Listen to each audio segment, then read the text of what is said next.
मैं चल नहीं सकता था तो रेसलर बना, बोल नहीं सकता था तो मोटिवेशनल स्पीकर बना, वो शायद टीवी पे आया, फिर फिल्म करने का वो था, सारी चीज़ वही कर रहा हूँ जहाँ पे मुझे रिजेक्ट किया गया था। आप बिल्कुल सही कह रहे हैं कि ये MMA बहुत टफ है और इसमें इंजरीज बहुत ज़्यादा होती हैं। जब मेरा पाकिस्तान से मैच था ना, मैं रात को नींद नहीं आई, मैं सच बताऊँ। मेरे को अचानक याद आ गया कि बिग बॉस में आप गए थे, तो मैं उससे रिलेटेड आपसे जानना चाहता हूँ कि उसका ऑफर कैसे आया था। तो बोले भाई आप कदम रख दो, आपको 40 लाख रुपए दे देंगे। अच्छा। उस टाइम पे मैं one of the second highest paid होता था उस शो में। सलमान जी मिले मुझे, वो भी थोड़ा देसी आदमी है, तो बोले मुझे जानते हो? मैंने कहा हाँ भाई साहब, आपका पढ़ा था मैंने कि वो गाड़ी वाड़ी चढ़ा। हाँ मतलब उसने कोई एक बात बोली कि जो अखाड़े में पले बड़े हैं ना, उनको इज्जतदार आदमियों में बैठने की तहजीब नहीं है। खिलाड़ी है वो रोहित बड़ा है। रोहित बड़ा क्यों लग रहा है? क्योंकि रोहित बहुत सेल्फलेस हो खेलता है। वो सरप्राइजिंग था आपके लिए जब अर्शद नदीम जीता? बिल्कुल भी सरप्राइजिंग नहीं।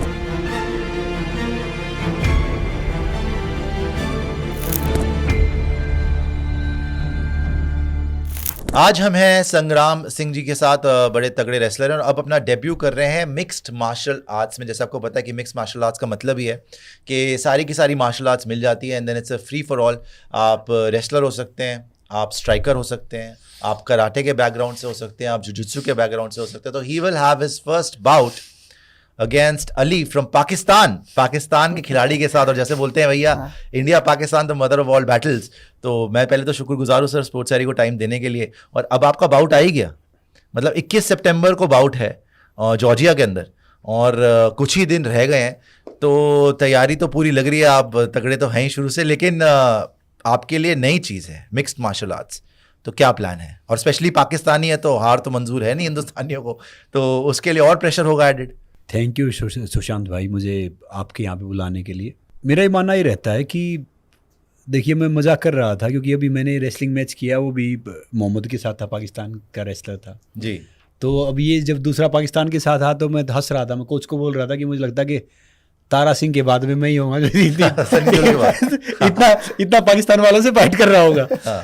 तो ये तो एक कोइंसिडेंस है कि आप वो कर रहे हो। जैसे अब मैं 40s में हूँ, तो इस एज में तो ये स्पोर्ट्स वैसे कोई करता नहीं है, क्योंकि ये स्पोर्ट्स है 20, 22, 25, 28 साल के जो यंगस्टर हैं उनका। तो मेरा ये मानना ये है कि अब मैं खेलूंगा ना, तो मेरा खेल है ना, हार जीतने के लिए, उसके लिए नहीं है।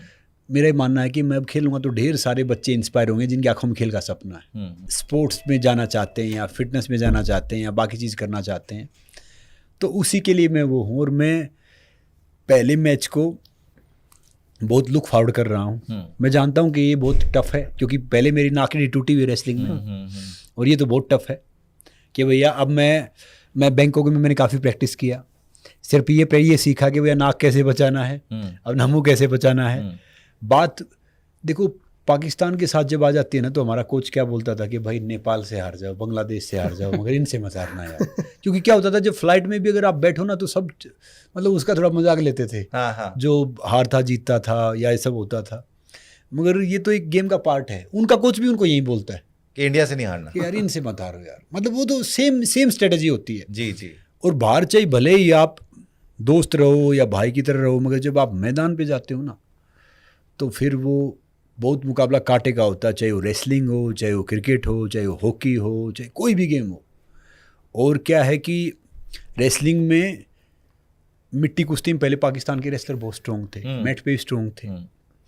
अब थोड़ा सा सिचुएशन थोड़ा डिफरेंट है, मैट पे हमारे थोड़े स्ट्रॉन्ग हैं, मगर जैसे क्या होता है, नया बच्चा होता है, उसमें पावर, ताकत ये थोड़ी ज़्यादा होती है, मतलब स्पीड, ये सारी चीज़ें। मगर देखते हैं क्योंकि देखो, अगर चीज आसान होती सभी कर लेते। जी जी जी जी। फिर उसका आनंद क्या है? बिल्कुल। मजा तो तभी है कि भैया जो चीज लेकिन इसमें क्या है ना, जैसे मैंने बताया कि MMA में रेसलिंग बेस जिसका है, जैसे आप रेसलर ही हैं, बचपन से रेसलिंग ही करी है, और रेसलिंग स्टैमिना भी सबसे ज़्यादा रेसलर्स का ही होता है, मैंने देखा है। क्योंकि अगर आपका शायद तीन राउंड का बाउट हो या जितने का भी आपका मैच हो, वो 3 राउंड तक सस्टेन करने के लिए अगर रेसलिंग का बेस है ना आपका, तो आदमी थकता नहीं एंड तक, बिकॉज ट्रेनिंग ही ऐसी होती है बचपन से कि आप थकते नहीं हो। सेकेंडली, रेसलिंग का बेस अगर आपका है तो आप ग्राउंड एंड पाउंड कर सकते हो, मतलब पहले तो गिरा दिया, पैर को आप पकड़ सकते हो, जिसमें रेसलर्स को महारत हासिल होती है। तो एक एडेड, जितने भी रेसलर्स आपने देखे हैं अभी, राइट, खबीब आया, दुनिया का अनडिफीटेड फाइटर बना, वो UFC में जाके चैंपियन बना, छोड़ दिया उसने, उसका बेस थी रेसलिंग, वो रेसलर ही था। ब्रॉक लेसनर आया था WWE से, वो भी रेसलर ही था। तो मोस्टली जो होते हैं रेसलर्स डोमिनेट करते हैं, लेकिन MMA बहुत ब्रूटल स्पोर्ट है। बिकॉज एमएमए के अंदर एक गलत जरा सा अगर आप चूके, राइट, एक किक पड़ सकती है, एक पंच ऐसा पड़ सकता है कि वो फेटल ब्लो हो सकता है। तो उसमें हर मैच से पहले प्रेशर तो थोड़ा बहुत होता है, यू नो, तो उसमें कभी आप सोचते हैं कि यार थोड़ा देखभाल के करना पड़ेगा? This is not wrestling. Wrestling में भी चलिए ठीक है, इंजरी होने के रिस्क हैं, मगर इसमें तो it could be really threatening. जैसे आपने बोला नाक की हड्डी टूट गई थी, वो उसको साइकोलॉजिकली उसको ओवरकम करना कि नहीं यार फिर से लड़ूंगा। देखिए क्या है कि आप बिल्कुल सही कह रहे हैं कि ये एमएमए बहुत टफ है, बहुत ब्रूटल है, और इसमें इंजुरीज बहुत ज़्यादा होती हैं, और इस एज में करना तो बहुत टफ है। अब कई मेरे दोस्त बोलते थे कि भाई हड्डियाँ जुड़ेंगी, ये इस एज में हड्डियाँ जुड़ती, ये कर लो वो कर लो। मेरा ही मानना ये है कि being normal is boring, be crazy for everything, क्योंकि यही तो टाइम है। मगर मैं ना अपने लिए चिंता नहीं कर रहा, मैं सामने वाले की चिंता कर रहा हूँ। अच्छा, कि भैया उसके वो ठीक ठाक रहे, मैं तो पागल आदमी हूँ। पता क्या है कि मेरी मेंटलिटी क्या है, भले ही आपकी फाइनेंशियल आपकी क्या कंडीशन हो, आपकी फिजिकल कंडीशन कैसी हो, आपकी सोशल कंडीशन कैसी हो, मगर जो आपकी मेंटल कंडीशन है ना, आपकी मनोस्थिति हो ना, वो सही होनी चाहिए। तो मेरा वो एक रूल ये रहता है कि भैया जब जा रहे हैं ना, तो रिंग में खड़े हैं, या तो मुझे उठा के लेके जाएंगे भैया, फिर मैं जीत जाऊंगा। ऐसे ही मैं भागता दौड़ता हूँ या ट्रेडमिल करता हूँ, तो मान लो जैसे मैं क्रॉस कंट्री से भागता नहीं था, मगर 3-4 दिन पहले बच्चे वहाँ पे रनिंग कर रहे थे, तो मैंने अराउंड 11 किलोमीटर का रनिंग किया। तो मैंने देखा कि भैया क्या है कि मैं उस चीज़ में है ना थोड़ा सा पागल सा हो जाता हूँ। और मैं आपको सच बताऊँ, ये दुनिया का इतिहास है ना, उन चंद पागलों की देन है जिन्हें दुनिया कुछ करने लायक समझती नहीं थी, जिन्हें अपने आप पे भरोसा था। और दुनिया को वही बदलते हैं जो थोड़े पागल होते हैं। जो ज़्यादा समझदार पढ़े लिखे होते हैं ना, वो बैठ के पढ़ते हैं। और मैं एक बात हमेशा बोलता हूँ, जब तक दुनिया वाले आपके सपने पे हंस नहीं रहे ना, तो समझ लो आपका सपना छोटा है। और जिस पे ज़माना हंसता है, इतिहास वही रचता है, और इतिहास कोई पागल ही रचता है। तो मैं बिल्कुल, मुझे इवन मेरी वाइफ ने, इवन बाकी और ने, सब ने मुझे आया और सब यही बात बोल रहे हैं जो आप बोल रहे हैं, डराया थोड़ा सा, सारे डराते कहीं यार सारे डराते हैं। है तो ब्रूटल स्पोर्ट। तो हाँ, तो मैं सोच रहा हूँ, मैं अपने लिए डर रहा हूँ, मैं उसके लिए डर रहा हूँ कि भैया मैं पागल हूँ, मतलब पता नहीं कहाँ लग जाएगा, क्या हो जाएगा। तो ये लगा लो कि मैं इसी ये कह के अपना कॉन्फिडेंस बढ़ा रहा हूँ या कुछ है। देखो क्या होता है कि चाहे आप जब तक रिंग में जाते हैं ना, एक पड़ता नहीं है आपके, तब तक है ना डर लगा ही रहता है। सच बताऊं तो जब मैंने मैच किया ना अभी रेसलिंग का, तो मैं 10 बार बाथरूम जा रहा था, कुछ कह रहा था क्या हो गया है, और फालतू का मतलब बाथरूम जा रहा हूँ, फालतू का उसमें घूम रहा हूँ। जब तक वो सामने वाले का वो 2-4 हाथ नहीं लगे ना, तब तक तो ऐसा था कि बॉडी में जैसी ताकत ही नहीं है, जान ही नहीं है, मतलब नर्वसनेस की वजह से। और इंडिया वर्सेस पाकिस्तान होता है ना, जब इतना क्राउड होता, दुबई में इतना क्राउड था, अभी मैच था, और ज़्यादातर वो पाकिस्तान को सपोर्ट कर रहे थे क्योंकि वहाँ पे ज़्यादा क्राउड था। हाँ, तो फिर मैं देख रहा था, फिर जब आपका नेशनल एंथम होता है ना, या बाकी चीज़ें होती हैं, तो फिर आदमी का वो थोड़ा होता है। और जब 1-2 बार एक पॉइंट आप देते हो या एक पॉइंट लेते हो, फिर जाके थोड़ा नॉर्मल होता है। हाँ। और ये बिल्कुल न्यू है मेरे लिए। जी जी जी। तो मेरे लिए बहुत है डिफरेंट, मगर मेरी स्ट्रेटेजी यही है कि भाई कहीं ना एक दो लगेगा मुंह पे, नाक पे, कहीं पे, 1-2 में तो मरेंगे नहीं, नीचे गिरा के फिर उसको बेहोश करने की कोशिश करूँगा। मतलब कोई जो मैं दाव लगाता हूँ 2-4 रेसलिंग में जो ठीक है, जी तो कोशिश करूँगा वो करूँ। अगर वो स्ट्रेटेजी कामयाब नहीं हुई तो फिर भैया फिर तो देखेंगे क्या होगा। बाकी क्योंकि मैं इसमें इतना ट्रेंड नहीं हूँ, मैं इतना एक्सपर्ट नहीं हूँ।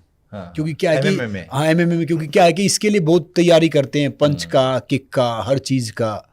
मैं तो बेसिक सीखा है, बेसिक सीख के मैं कर रहा हूँ।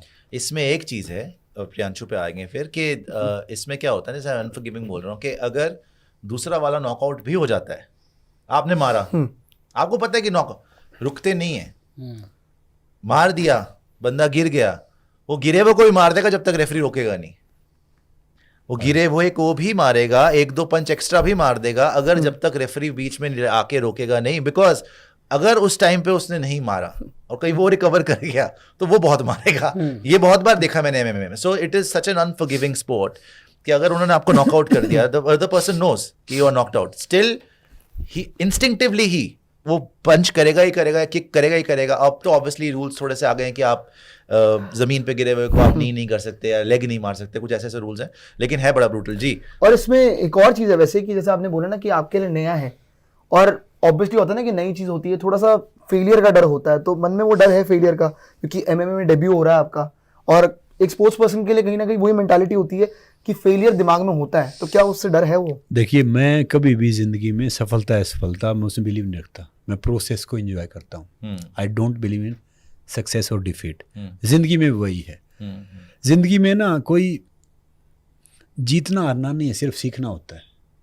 तो मैं उसको तो सोच ही नहीं रहा कि भैया ये फेलियर है या है कि इसके बारे में क्या है, क्योंकि क्या है कि इस एज में फाइट करना, इस एज में लड़ना, इस एज में कॉम्पिटिटिव स्पोर्ट्स खेलना जो आपकी लाइफ से अलग है, तो बड़ी बात है। तो मैं इसको सच बताऊं ना तो लुक फॉरवर्ड कर रहा हूँ।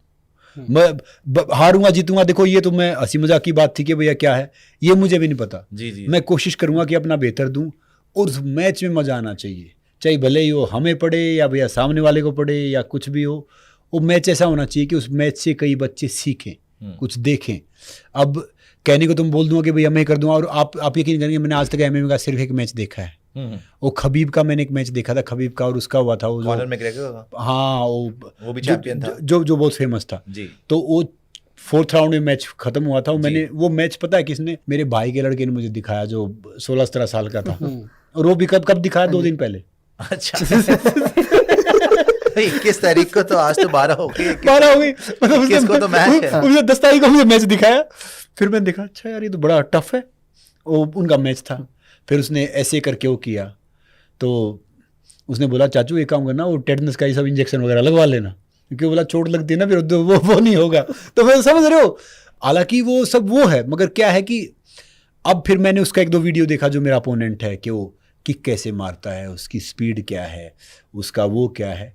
तो क्या है कि आप कितनी स्ट्रेटेजी बना लो, आप कितने बुद्धिमान बन लो, आपको ना नॉलेज तभी आएगी जब आप बेवकूफ़ बनोगे। ज्ञान तभी होगा। जितने ज्ञानी हम बैठ लो उससे कुछ नहीं होने वाला। तो मैं कितना ही कुछ बना लूँ, जब तक वो मैं नहीं मारूंगा या वो नहीं मारेगा, 1-2 पड़ेगा तभी पता चलेगा कि भैया क्या है क्या नहीं है। और सच बताऊं, प्रेशर बहुत होता है। आप जितना अनुभव होता है आपका, उतना ही प्रेशर होता है। जब मेरा पाकिस्तान से मैच था ना, मैं रात को नींद ही नहीं आई। मैं सच बताऊं, मैं रेसलिंग मैच था अभी, मैं इधर से उधर खेल डूलता रहा, उधर से उधर। फिर देखा तो मैं 4 बजे उठ गया। फिर मैंने देखा 11 साढ़े 11 बजे में सो गया हूँ, 4 बजे उठ गया।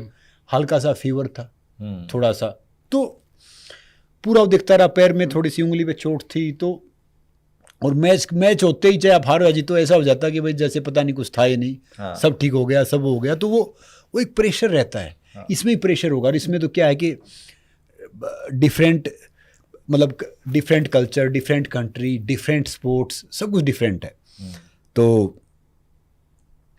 देखते हैं अभी भाई, बाकी लुक फॉरवर्ड कर रहा हूँ कि ये मैच जो भी हो, ढेर सारे नए बच्चों को इंस्पायर करो। उसको गिरा देना पहले ही मिनट में, वो बात खत्म है। उसके बाद कुछ नहीं हो पाएगा उससे।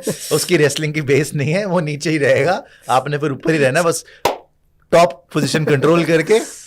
जय बजरंगबली, दे घूसे पे घूसा, खत्म बात। तो फिर एक काम कर सकते हैं, पहले राउंड में गिरा दे, 5 मिनट नीचे रखो, दूसरे राउंड फिर गिरा दे, 5 मिनट फिर नीचे रखो। सर वो उठ ही नहीं पाएगा। आपने बस रेसलिंग पे कॉन्फिडेंस, ज्यादातर फाइट्स में ये होता है। जो स्ट्राइकर होते हैं ना, जब वो रेसलर के सामने आते हैं, रेसलर ऑब्वियसली आपकी उस पर भी ट्रेनिंग पे भी डिपेंड करेगा। अगर आपने उसको एक बार गिरा के टॉप पोजीशन कंट्रोल कर ली, वो कुछ नहीं होने वाला ना, फाइट न्यूट्रलाइज हो जाएगी।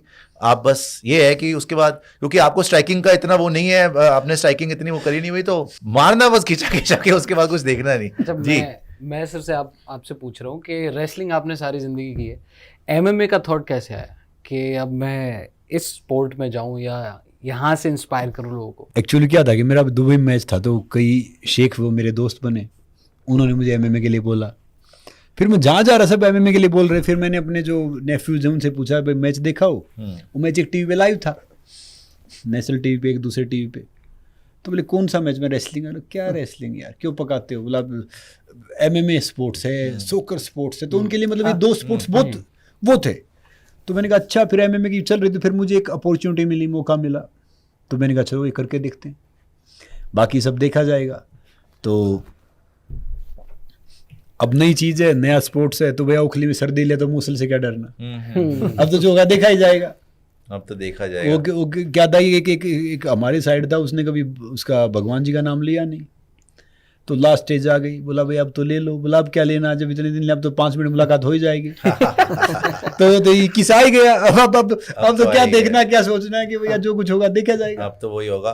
ट्रेनिंग पे भी डिपेंड करता है। जैसे मैंने बोला, अभी मैंने इनसे यहाँ पे मशीन रखी हुई है, तो मैं क्योंकि आजकल आपको पता है थोड़ा बहुत क्योंकि 40 हिट कर लिया है, तो मैं भी कोशिश कर रहा हूँ कि पतला होने थोड़ा सा पतला भी हूँ, बॉडी फैट परसेंटेज कम करूँ, है ना।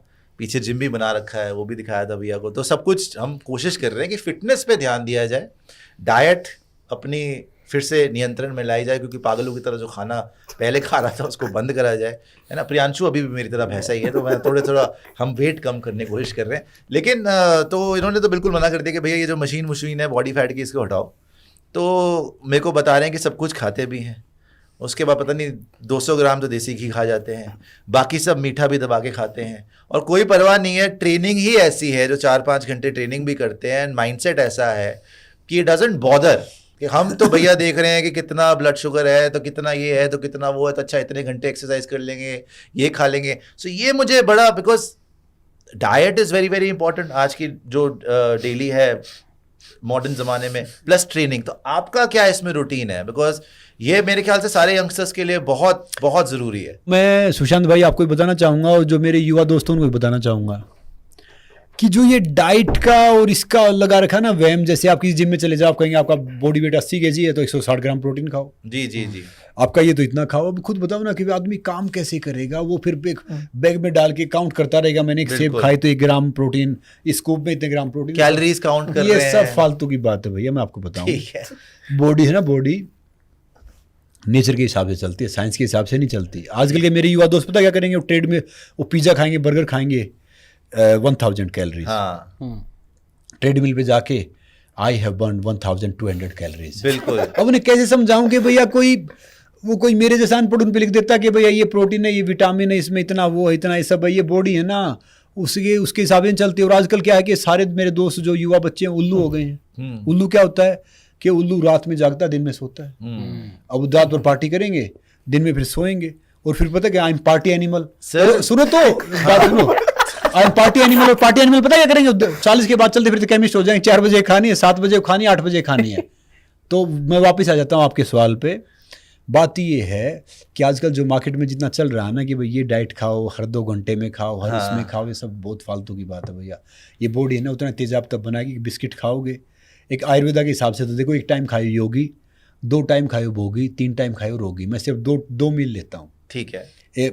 2 मील खाता हूँ मैं, कि दोपहर को खाता हूँ, 12 साढ़े 12 बजे ब्रेकफास्ट का अपना लंच करता हूँ वही, और 1 खाता हूँ रात को, ठीक है। और यही उम्र तो खाने पीने रात की। को कितने बजे खाते हो? 9, साढ़े 9, 10, 11 जितने बजे मिलेगा, यही तो उम्र खाने पीने के बाद में सूप भी पीना है। हाँ, ये सब फालतू भी, अब ये स्किप कर दो 3 दिन खाना नहीं खाओगे। हम काम धंधे वाले आदमी, फिर कहाँ से क्या करोगे, फिर भूखे चक्कर आएंगे। तो इसलिए ज्यादा चक्कर पे तो अब देखो, एक मंडी होती है, मंडी में लाला जी बैठे रहते हैं। जी जी, लाला जी बैठे रहते हैं, वो कचौड़ी लाना है, जलेबी लाना, ये लाना, वो लाना, पूरा दिन खाते रहते, चबाते रहते हैं। वो 5 kg का बट्टा नहीं उठा सकते। एक वो मजदूर आता है, वो चटनी रोटी खाता है, वो अचार भी उनसे मांगता है, वो 100 kg की बोरी उठा के डालता है। तो मैं सब दोस्तों को कहना चाहूँगा कि भैया जो ये कहते हैं कि हर 2 घंटे में खाओ, हर ये चीज़ खाओ। देखो किसी को डायबिटीज़ है या किसी को थायराइड है, जो बीमारी, हालांकि तो देखो शुगर है, कैंसर है, जॉइंटिस है, अर्थराइटिस है, थायराइड है, बीपी है, ये बीमारी होती नहीं है, लाइफस्टाइल डिजीज होती हैं। जब हम उल्लू बनते तो ये सारी बीमारी ऊपर आ जाती हैं, जब हम इंसान बनते हैं तो बीमारी नीचे चली जाती है। तो क्या है कि किसी को कोई प्रॉब्लम है तो आप उनसे संपर्क कर सकते हो, मगर भैया जितना आप कम खाओगे ना उतना आप हेल्दी रहोगे और खुश होगे। अगर सूखी रोटी प्याज भी खाते हो ना, तो मैं कह रहा हूँ कि भैया वो उसमें संसार का सबसे बेहतरीन प्रोटीन, विटामिन सब कुछ है। चबा चबाई खाना खाओ, चबा चबा के वो करो। मैंने कई वीडियो बनाए, काफ़ी बनाए, खाना कब खाना है, क्यों खाना है, कैसे खाना है। पानी बहुत अच्छा है, मगर पानी गलत टाइम पे पियोगे तो पानी जहर है। दूध बहुत अच्छा है, दूध गलत टाइम पे दूध जहर है। और आजकल ढेर सारे वो बोलते हैं कि भैया ये डाइट, वो डाइट, तीसरी डाइट, और मीठा नहीं खाना। अरे मीठा नहीं खाओगे तो भैया आप में ताकत ही नहीं रहेगी, स्किन खराब हो जाएगी। मीठा खाना बहुत जरूरी है। अगर इंसान मीठा नहीं खाएगा तो नपुंसकता की तरफ चला जाएगा। क्योंकि क्या कि उसका वो बनेगा, टेस्टोस्टेरोन नहीं बनेगा।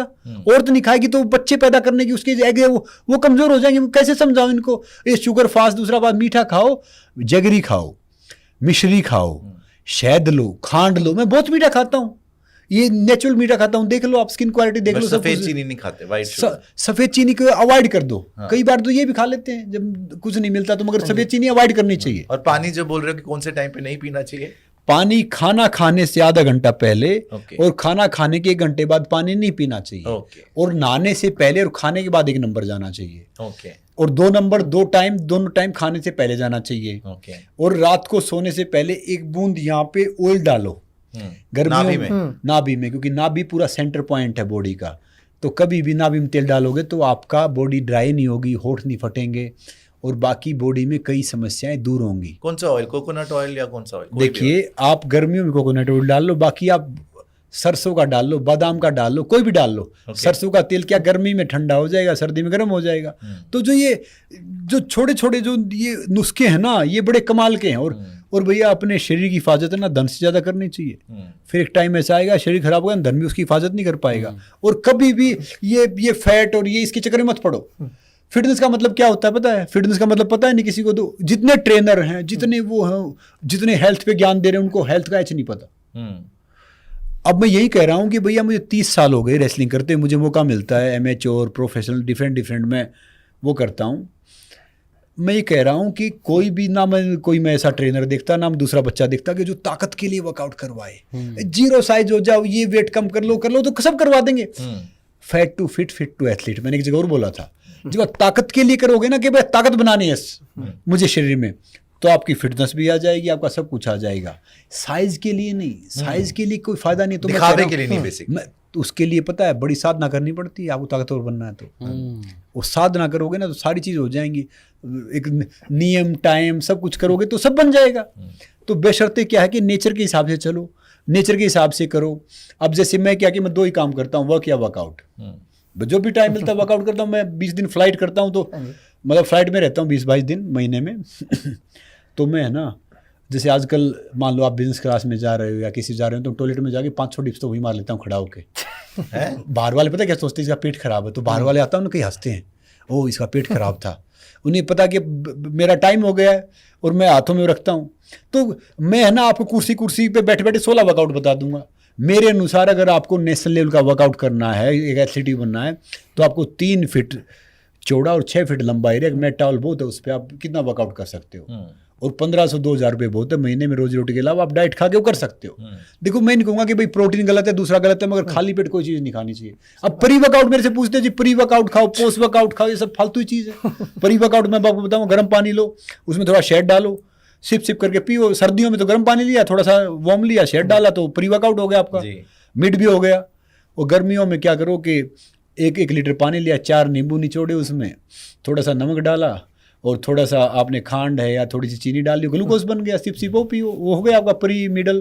तो क्या है कि नेचर से हम दूर जाते हैं ना, तो फिर उतने बीमार होने लग जाते हैं। और कितने आप ये कर लो, जैसे भैया ये दूसरा, ये तीसरा, ये चौथा, ये 5वां, योगा के ढेर सारे फॉर्म हैं, हर चीज़ के ढेर सारे फॉर्म हैं। क्या है कि वो लाइफ को संतुलित बना लो, जिंदगी संतुलित बना ली ना, फिर सब नॉर्मल होगा। अब मैं जैसे आपको बता रहा हूँ, मैं अभी 3 दिन वर्कआउट करता हूँ, वेट ट्रेनिंग दिखा है जिम में, वेट ट्रेनिंग। उसके बाद 2 दिन बीच में करता हूँ योगा की 2 क्लास, 3 दिन वेट ट्रेनिंग, 5 दिन हो गए। लेकिन मैं रात को चलना शुरू करता हूँ, जो आपने बोला ना 10,000 स्टेप की कैलोरी काटनी है, 10,000 स्टेप मैं रोज करके सोता हूँ। लेकिन आपने बोला पार्टी एनिमल, सर आज बिना पार्टी के भी रात को नींद नहीं आ रही, किसी को नहीं नींद आ रही। अच्छा मैं बताऊं, ये सच बात है। अब ये कोई रात को, मेरे को तो नहीं पता, तो 2-3 बजे से पहले सोता हो इंसान, और कभी कभी क्या होता है वो 5-6 बज जाते सुबह के, नींद नहीं आ रही, अच्छा नहीं आ रही ना, चैन भी नहीं आ रहा और नींद भी नहीं आ रही। तो सुशांत भाई एक दिन वर्कआउट करे जा रहे हो, चले जा रहे हैं। सुनो मैंने कई ऐसे बच्चे ठीक है जिनको बहुत दिन सो में नहीं आता। हाँ। आप मेरे साथ रहो, आप 6:30 बजे सो जाओगे शाम को। सर नहीं, 8 बजे तो शो भी करना। मैं कह रहा हूँ 6:30 बजे सो जाओगे। तो अब मैं ढेर सारे ये रोबोट देखता हूँ जो स्टेप काउंट करने चक्कर में लगे रहते हैं, कोई घड़ी बांध के, कोई कुछ डेली कर रहा हूँ मैं। क्यों चक्करों में पड़े उनको, आप सही वर्कआउट कर लो, आधे घंटे में सब कुछ हो जाएगा। और रही बात, देखो आप 3 दिन आपने बोला वेट ट्रेनिंग करता हूँ, वेट ट्रेनिंग करो, सही बात। आप ताकतवर बनना है ना, तो आपको वेट ट्रेनिंग करना पड़ेगा, आपको योग भी करना पड़ेगा, आपको भागना दौड़ना ही पड़ेगा, आपको सब कुछ करना पड़ेगा। और मैं तो जिम में तब जाता हूँ जब मेरी तबीयत खराब होती है। अच्छा। हाँ, मतलब कि भाई आराम मिल जाएगा, मशीन में बैठ ही करना है तो कभी कर लेंगे, नहीं तो मेरा वर्कआउट थोड़ा पागलों वाला होता है। मतलब समझ रहे हो ना, वो आपने दिखाया मुझे जो फ्री हैंड वर्कआउट है। फ्री हैंड वर्कआउट करता हूँ मैं, लटकना कूदना, जो हमारे पूर्वज थे ना बंदर जी, थे, जी, जी। तो मैं उनको फॉलो करने की बहुत कोशिश tough करता है हूँ। वो वैसे। तो क्या है कि आप सारी चीज़, आपको मिश्रण चाहिए, और आप बिल्कुल ही मत करो कि भाई इससे मेरा फैट कम हो जाए, इसके चक्कर में जाओ ही मत ना। शरीर है, जब सही वर्कआउट करने लगोगे ना, फैट उसमें आ जाएगा नॉर्मल उसमें। कई मेरे दोस्त हैं जो बहुत एंटरप्रेन्योर हैं, वो बोले यार बच्चों को इंसोमेनिया हो गया है।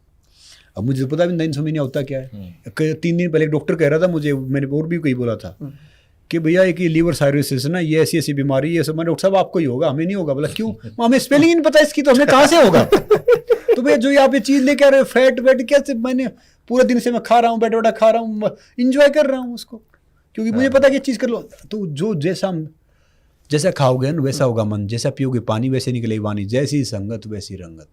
तो इससे इसको ना दिमाग और छाता अगर खुला है तो भैया आपको ज्ञान देगा, नहीं तो बोझ है।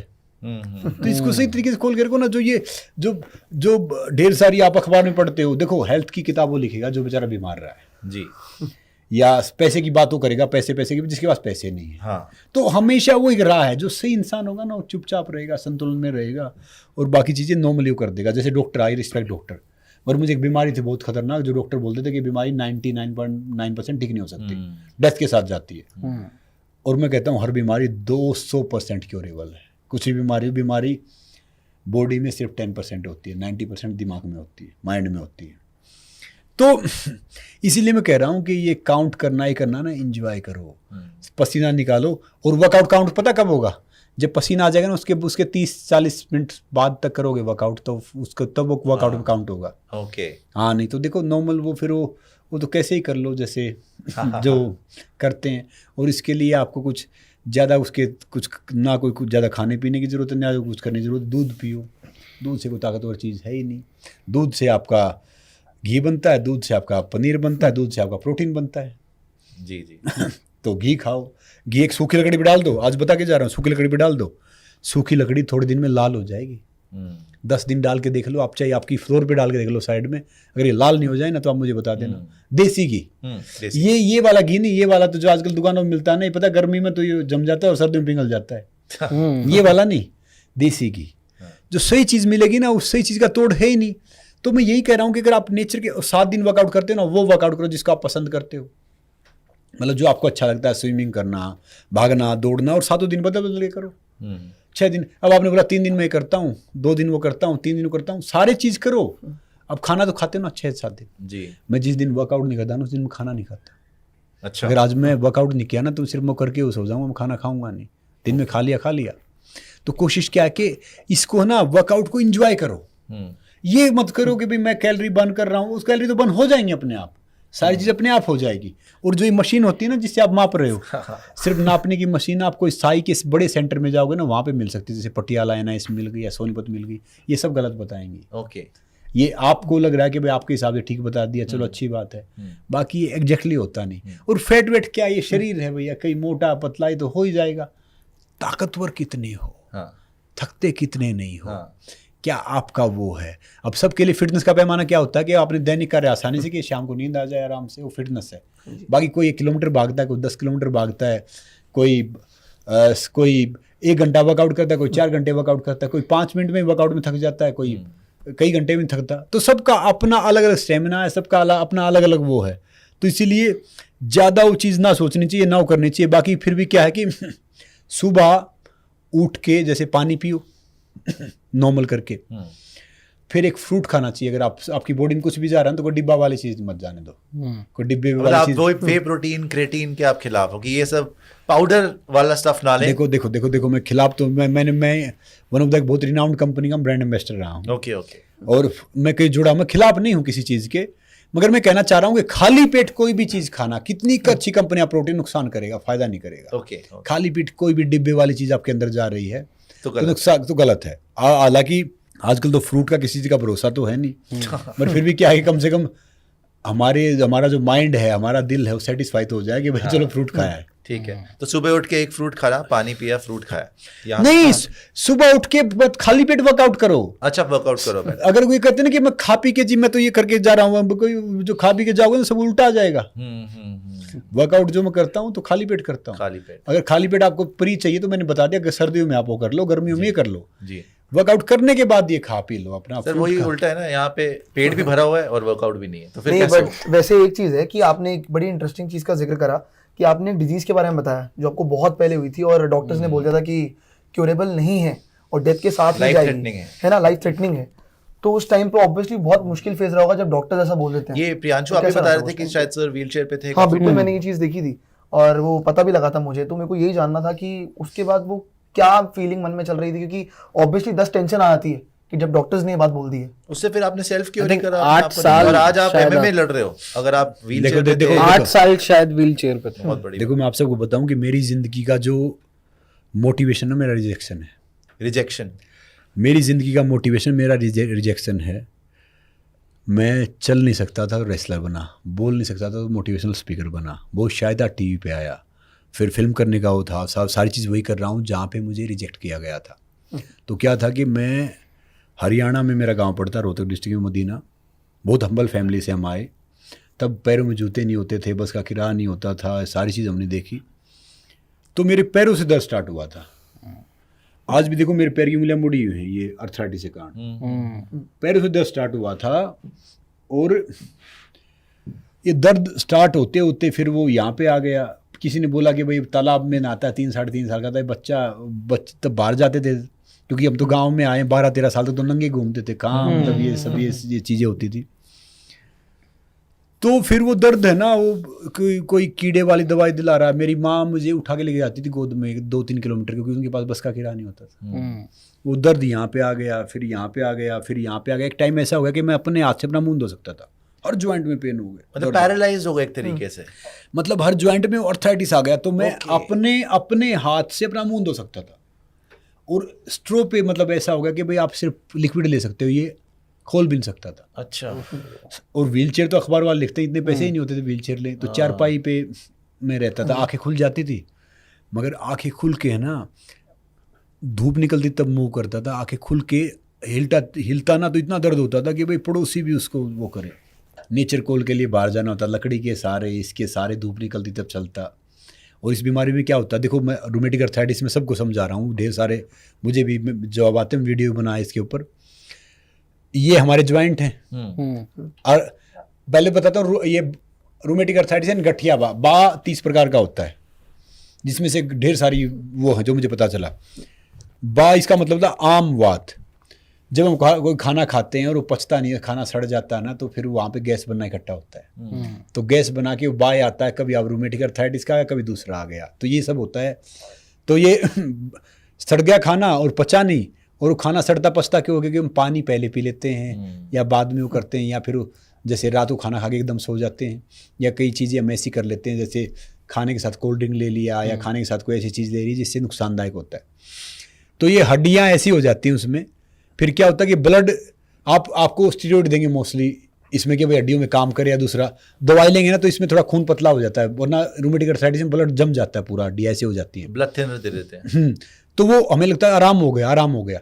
तो जो दवाई बंद करते हैं तो हड्डियाँ ऐसे घिसती हैं और घिस के गैप हो जाता है, देखो ये गैप। फिर वो कहते हैं कि भाई लाइफ टाइम पे ये बीमारी इसलिए ठीक नहीं हो सकती, तो डॉक्टर अपनी भाषा में कहते हैं। मगर मैं कहता हूँ कि इंसान अगर ढंग से एक्सरसाइज करे, मौसमी फल खाए, मौसमी सब्जियाँ खाए, इस पे मसाज करे। तो मुझे आज भी याद है कि जब मैं 7-7.5 साल का था, घर वालों ने ऐसे पैसे वैसे इकट्ठा किए कहीं से, मुझे दिल्ली के एक बड़े हॉस्पिटल में लेके आए। उन्होंने बोला इस बच्चे को बाहर बैठा दो, बोला मुश्किल से 6 महीने जिंदा रहेगा, इस पे मेहनत मत करो, ये बीमारी ठीक नहीं हो सकती। मेरी माँ ने हार नहीं मानी। मुश्किल से 6 महीने जिंदा रहेगा, ये ठीक नहीं हो सकता। और मैं एक कदम चलता था, थक जाता था, मेरी इम्यूनिटी बहुत कमज़ोर थी। तो मेरी माँ ने हिम्मत नहीं आ रही, बोला इस बीमारी में ना मसाज करनी, ना कुछ करना, हड्डियाँ टूट जाएंगी। मेरी माँ दिन में मुझे 12 से 13 बार मसाज करती थी, कभी तिल के तेल से, कभी मस्टर्ड ऑयल से, कभी देसी घी से, कभी आयुर्वेदिक ऑयल से। और मुझे एक बात कह के सुलाती थी कि तू पहलवान बनेगा, बड़ा बनेगा, वो जो अफर्मेशन जिसे हम बोलते हैं ना आजकल। और मेरा बड़ा भाई रेसलिंग करता था, वो गांव गवांड में कुश्तियाँ लड़ता था, और एक बार मैंने मिट्टी कुश्ती देखी तो हरियाणा में क्या है कि पहलवानी बहुत फेमस है, रेसलिंग बहुत फेमस है, एक रेसलर की इतनी इज्जत है किसी की है नहीं। और जब हम खेलते थे ना, क्रिकेट का बैट आता था 20-30 रुपए का, इतने पैसे होते नहीं थे। बैडमिंटन टेनिस तो आज भी कम ही है, पहले तो था ही नहीं। और लंगोट आता था 5 रुपये, कभी माँ ने सील दिया, कभी बहन ने सील दिया, बाकी कुछ था ही नहीं। तो वो उसको एक बार मैंने मिट्टी कुश्ती देख ली, वहाँ पे पहलवानों को दूध मिल रहा, घी मिल रहा, थोड़े पैसे मिल रहे। मैंने सोचा काश यार मैं भी पहलवान होता, ये सब होता। मगर मैं चल तो सकता नहीं था, उठ तो सकता नहीं था, इतना चलता था तो ऐसे लगड़ा के चलता था, सब हंसी मजाक उड़ाते थे। याद रखना, मैं आजकल हर ताने को तालियां समझता हूँ, और तारीफें दिन बनाते और ताने जिंदगी। जब आपको सब आपके वो करते हैं ना कि भाई ये नहीं हो सकता और वो नहीं हो सकता, ये होगा और वो होगा, और जो कहते हैं ना I am there for you, I am there for you, वो किसी के लिए होते नहीं, वो अपने लिए नहीं होते। हाँ, वो किसी के लिए होते नहीं। हम देयर फॉर, पता क्या कहते हैं, अरे भैया पहले आप अपने दोस्तों बन जाओ। कोई मेरे पास आता है, वो फिट नहीं होता ना, उसके साथ काम नहीं करता, मैं अपना सत्यानाश करके बैठा यार, मेरा तो करेगा। समझ रहे हो? एक मैं फिटनेस पे इंटरेस्टिंग बात क्या बता रहा था कि कवि होते सूर्यकांत त्रिपाठी निराला जी। निराला जी बड़े फकड़ कवि थे, निराला जी थे या समथिंग, शायद वही थे। तो उनके पास कोई आता ना तो पेट और छाती नापते थे, पेट जिसका बड़ा होता ना उससे मिलते नहीं थे छाती से। तो पंडित जवाहरलाल नेहरू जी आ गए तो प्राइम मिनिस्टर बने हो। तो उसका आदमी दौड़ा गया, ला जी लहे क्या बोला जी, वो तो साहब की वो है तो मापना तो पड़ेगा। तो पंडित जवाहरलाल नेहरू जी का पेट उस दिन छाती से बड़ा था। अच्छा, तो उसे मिले नहीं उस दिन वो। अच्छा जी। तो क्या है कि फिटनेस का मतलब पैमाना तो डिफरेंट है तरीके से कि भैया आपको स्वस्थ होना चाहिए, आप स्वस्थ बॉडी में स्वस्थ दिमाग रहेगा। तो सर ये रूल इसके लिए लग गया तो फिर तो ये आ ही नहीं पाएंगे। देखो सुनो, आई एम फिट, साइज से कोई फर्क नहीं पड़ता। 6 पैक होना, 0 साइज होना ये भी नुकसानदायक है। अब जो ढेर सारे जो हमारे युवा दोस्त है, छोटे बहन भाई हैं, वो जिम में जाते हैं, पोज मारते हैं, वो ढेर सारे बच्चे गुमराह करते हैं। वो कॉन्स्टिपेशन हुआ रहता है उनकी, वो फिट नहीं होते, वो हेल्थ से दूर चले जाते हैं। सर टीके कितने लोग लगा रहे हैं, मतलब जल्दी जल्दी करने के लिए। टीके छोड़ दो, कौन सी दवाइयां आ गई। टीके छोड़ दो, मैं एंटी टबैको कैंपेन से जुड़ा, मुझे पता चला कि 16 से 18 लाख इंडिया में टबैको कारण डेथ होती है। और रिसेंटली आज मुझे एक ऑफर आ था एक कोई गुटखा कंपनी का कि भाई मैं आपको करोड़ों दे देंगे, कर देंगे, वो कर देंगे। मैं थोड़ा डिफरेंट हूँ, मैं कभी भी कोल्ड ड्रिंक है, टबैको है, गुटखा है, सिगरेट है, शराब है, बैटिंग ऐप है, मैं कोई प्रमोट नहीं करता। मैं एक बात मानता हूँ कि भाई एक बार मेरे अकाउंट में बहुत कम पैसे होते, तब मैंने 920 रुपये होते थे, तब मैंने 2.5 करोड़ कोल्ड ड्रिंक ऐड छोड़ा था। तो मैं एक बात मानता हूँ कि मेरा देश महान, तो मेरा क्या योगदान, हम सबको करना चाहिए। तो आजकल के बच्चे जो नशा करते हैं और 12 साल से 25-30 साल के बीच में डेथ होती है साल में 4.5 लाख ड्यू टू टबैको और इन सब के। तो मैं उन बच्चों को कहना चाहूँगा कि भैया जो आपको गुमराह कर रहा है कि आप इंजेक्शन लगा तो आप स्ट्रॉन्ग बन जाओगे, ये हो जाएगा, कुछ नहीं, वो थोड़े दिन के लिए है, फिर आपके हेयर फॉल स्टार्ट हो जाएंगे, आपकी किडनी, लंग्स ये ख़राब हो जाएंगे, बाकी चीज़ें ख़राब हो जाएंगी। तो कभी भी ज़िंदगी में स्टीरॉयड नहीं लेना, स्टीरॉयड नहीं खाना है, वो गलत चीज़ है। जो भी आपको गाइड कर रहा है वो बहुत गलत कर रहा है कि ये परफॉर्मेंस आ जाएगी, ये आ जाएगी। हम भी जब यंग एज में थे ना कर रहे थे कुछ, हमें भी कोई गोलियां दे देते थे कि इंजेक्शन लगवा लो, इससे हो जाएगा, हमें खुद ही पता नहीं होता था क्या कर लो क्या नहीं कर लो। तो क्या है, ये सब चीज़ें गलत है। अगर गोली से, डिब्बों से ये सब होता तो ये उद्योगपति बच्चे के कान हम बनाने देते किसी का। गाँव के बच्चे थोड़ी पहुंच पाते वहाँ पे, वो सारे जीतते। आपकी मेहनत आपको चैंपियन बनाएगी, आपका डेडिकेशन आपको चैंपियन बनाएगा। आप कोई चैंपियन ये डिब्बे या ये गोलियां या ये इंजेक्शन नहीं बनाएंगे। मैं उन बच्चों को जल्दी पड़ी है ना सबको कि जल्दी से कर दो, बस 3 महीने में कर दो, बस बॉडी बना दो, 6 पैक बना दो। बॉडी बनाने का देखो, पोज मार देखने के लिए ये क्या है ना, फिल्मों के तरह से क्या हीरो आता है जी शर्ट शूट उतार के, है ना, दर्द दिल में मेरे है दर्द डिस्को, 6 पैक दिख रही है, शर्ट में आग लग रही है। तो उसकी वजह से क्या हुआ कि आजकल के बच्चे जो हैं उनको लगता है यही आइडियल बॉडी है। जो तारा सिंह की बात करी, सनी देओल की कभी 6 पैक नहीं थे, आज तक तगड़ा है। देखो मैं बताऊं आपको, कभी ये सब नहीं करा। देखो जो ज्यादा 6 पैक हो जाएंगे ना तो ताकत कम रहेगी उसमें, क्योंकि ताकत कम क्यों रहेगी, क्योंकि वो नमक छोड़ देगा, वो ढेर सारी चीजें छोड़ देंगे। देखो वो बॉडी बिल्डर होता है, उनका एक प्रोफेशन है, उनकी मजबूरी है कि उन्होंने दिखा दिया, वो बना लिया, ठीक अच्छी बात है। मगर नए बच्चों को कहना चाह रहा हूँ कि भैया ये 6 पैक होना या किसको इंप्रेस कर रहे हो, क्या कर रहे हो, नुकसान हो जाएगा, हेल्थ से दूर चले जाओगे। मैंने ढेर सारे ऐसे देखे हैं बॉडी बिल्डर, कोई 30 की एज में डेथ हो रही है, कोई 35 की एज में डेथ हो रही है, कोई बच्चे 27 साल में, 26 साल में उनकी डेथ हो रही है, गलत चीज़ खा के, गलत चीज़ करके। तो मैं कह रहा हूँ कि ये बहुत हानिकारक है इन सब के लिए तो हमें बताना चाहिए। वो हीरो कहाँ भैया, हीरो कौन होता है? हीरो वो होता है जो देश के लिए, जो उसके लिए, समाज के लिए अच्छा काम करता है। They are just entertainer. भले ही मैं भी कर रहा हूँ, कोई स्पोर्ट्स पर्सन है, जो क्रिकेटर है, दूसरा है, they are also just entertainer, जो सही काम नहीं करते। आजकल मैं देखता हूँ, मुझे बड़ा पेन होता है, दर्द होता है कि गुटखा बेचते हैं। रिनाउंड नोटेबल क्रिकेटर गुटखा बेच रहे हैं, फिल्म वाले गुटखा बेच रहे हैं, जो नोटेबल एक्टर हैं। तो वो हीरो कहाँ? हीरो इंसान वो होता है जो अपने समाज के लिए, देश के लिए अच्छा कार्य करता है, अच्छा काम करता है, यूथ को इंस्पायर करता है, कुछ हो कर रहा है। तो मैं इसीलिए कह रहा हूँ कि बड़ा आदमी कौन होता है? बड़ा आदमी थोड़ी था जिसके पास पैसे हो गए, घोड़ा हो गया, गाड़ी हो गया, बंगला हो गया। बड़ा आदमी होता है जिसके आचार विचार आचरण अच्छा है, जिसे कार्य अच्छे हैं। देखो, जिस शरीर के साथ हम पैदा हुए हैं ना, वो हमारी जिम्मेदारी नहीं है, उसमें हम कुछ नहीं कर सकते। मगर जिस चरित्र और किरदार के साथ हम जाएंगे ना, वो हमारी पूरी तरह जिम्मेदारी है। तो मैं सबको, बच्चों को बताना चाहता हूँ, भैया वो हीरो नहीं है। हीरो इंसान वो है जो अच्छा कार्य करता है, भले ही वो गांव में किसान है, भले ही वो कोई रिक्शा चालक है, भले ही वो कोई पॉलिटिशियन है, भले ही कोई स्पोर्ट्स स्टार है, भले ही वो फिल्म स्टार है, भले ही वो आर्मी सोल्जर है। जो अच्छा मैसेज करता है, अच्छा कार्य करता है, वो हर इंसान हीरो है, चाहे वो मेल है या फीमेल है। इसीलिए पहले तो डेफिनेशन दे दूं। आजकल मुझे बड़ा पेन होता है, थोड़े से पैसे के लिए मेरी कथनी करने में अंतर नहीं मिलेगा। जो मैं कहूँगा वो करूँगा, जो करूँगा वो कहूँगा, क्योंकि फिर फायदा क्या है उसका? और ज़्यादा 3-5 करेंगे ना तो 2 रोटी खाते 2 से 1 पे आ जाएंगे। हमें हमारी बेवकूफ़ी इतना नहीं मारती जितनी हमारी चालाकी हमें मारती है। तो उसका क्या फायदा? कहाँ लेके जाओगे बताओ? वो मुट्ठी बंद करके आते, मुट्ठी खोल के जाना है। वो कहते थे ना कि वो मुट्ठी बांधे जन्म लिया, हाथ पसारे जाना, इस धरा का इस धरा पर सब धरा रह जाना है। ये किसके लिए लेके जाएंगे बताओ? सुई तो लेके जा नहीं सकते। कहाँ इतने पैसे कमा के जाएं, कहाँ वो करेंगे? तो ज़िंदगी में जहाँ पे हो उसको एंजॉय करो, उसको सही तरीके से रहो, स्वस्थ रहो। आपके ऊपर है कि आप 20 साल में 100 साल के बन जाओ या 100 साल में 20 साल के बन जाओ। अब बहुत से करें कि भैया वो हमने ना रूल ऐसे बना रखे हैं, कोई स्मोक कर रहा होगा, ड्रिंक कर रहा होगा ना, बाहर बैठ के enjoying his life, she is enjoying her life. तो ये सर, ये देखिए ना, आपके सामने एग्जांपल है, लिविंग एग्जांपल। हमारे स्टूडियो बैठे दोनों, सुनो तो, एंजॉइंग लाइफ।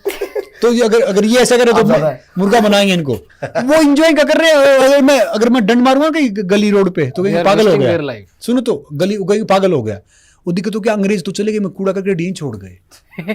जो फालतू चीज होती थी ना, ये सिगरेट पीना, ये शराब पीना, ये सब अंग्रेज लेके आए। चाय कॉफी, वो भैया ये करो। अब मैं इवन पीएम साहब से मुझे मिलने मौका मिलेगा, मैं बोलूंगा, वो कहते चाय पे चर्चा, दूध पे चर्चा करो भैया। दूध हमारा, वो चाय पे क्या बीमार आदमी पीता चाय? तो समझे? मैं भी चाय नहीं पीता, कॉफी पीता। अब मैंने ब्लैक कॉफी पीनी शुरू करी है, क्योंकि बोल रहे वेट, वो फैट काट। अरे जी, खा लिया खून, कहाँ के फैट काट रहे हो? क्यों ब्लैक कॉफी पी रहे हो? आप एक काम करो, मैं बता रहा हूँ आज आपको, आज से पीना स्टार्ट करो, ताकत आएगी। एक गर्म पानी लो, उसमें कच्ची हल्दी डालो, वो पानी गर्म करके पियो, उसमें जगरी डालो, गुड़ डालो, टेस्ट भी अच्छा होगा, हेल्थ को फायदा करेगा। ये ब्लैक कॉफी काम ना, वो जलाना है, जलाना है, बहुत गंदी। ये फैट वेट के चक्कर में पड़ क्यों रहे हो? जब आप हर रोज एक्सरसाइज करोगे फैट अपने आप कट जाएगा। डेफिनेशन नहीं आती ना उसमें, देखने जैसे भैया के है आपके, वो डेफिनेशन नहीं आ पा रही। कौन सी डेफिनेशन? देखो बहुत ज्यादा फैट, बहुत ज्यादा बीच में। तो मेरे साथ वर्कआउट कर लो, मेरे साथ वर्कआउट कर लो, 10 दिन सारी डेफिनेशन आ जाएगी। आपके साथ तो फिर अस्पताल ही जाना पड़ेगा। बिल्कुल नहीं जाएगा, 4-5 घंटे नहीं, बिल्कुल नहीं जाना पड़ेगा आपको उस हिसाब से बताएंगे हम। ठीक है। और मैंने वीडियो बना रखा है, टो टू हेड पहले वार्म अप करो। चाहे आप जिम में जाते हो,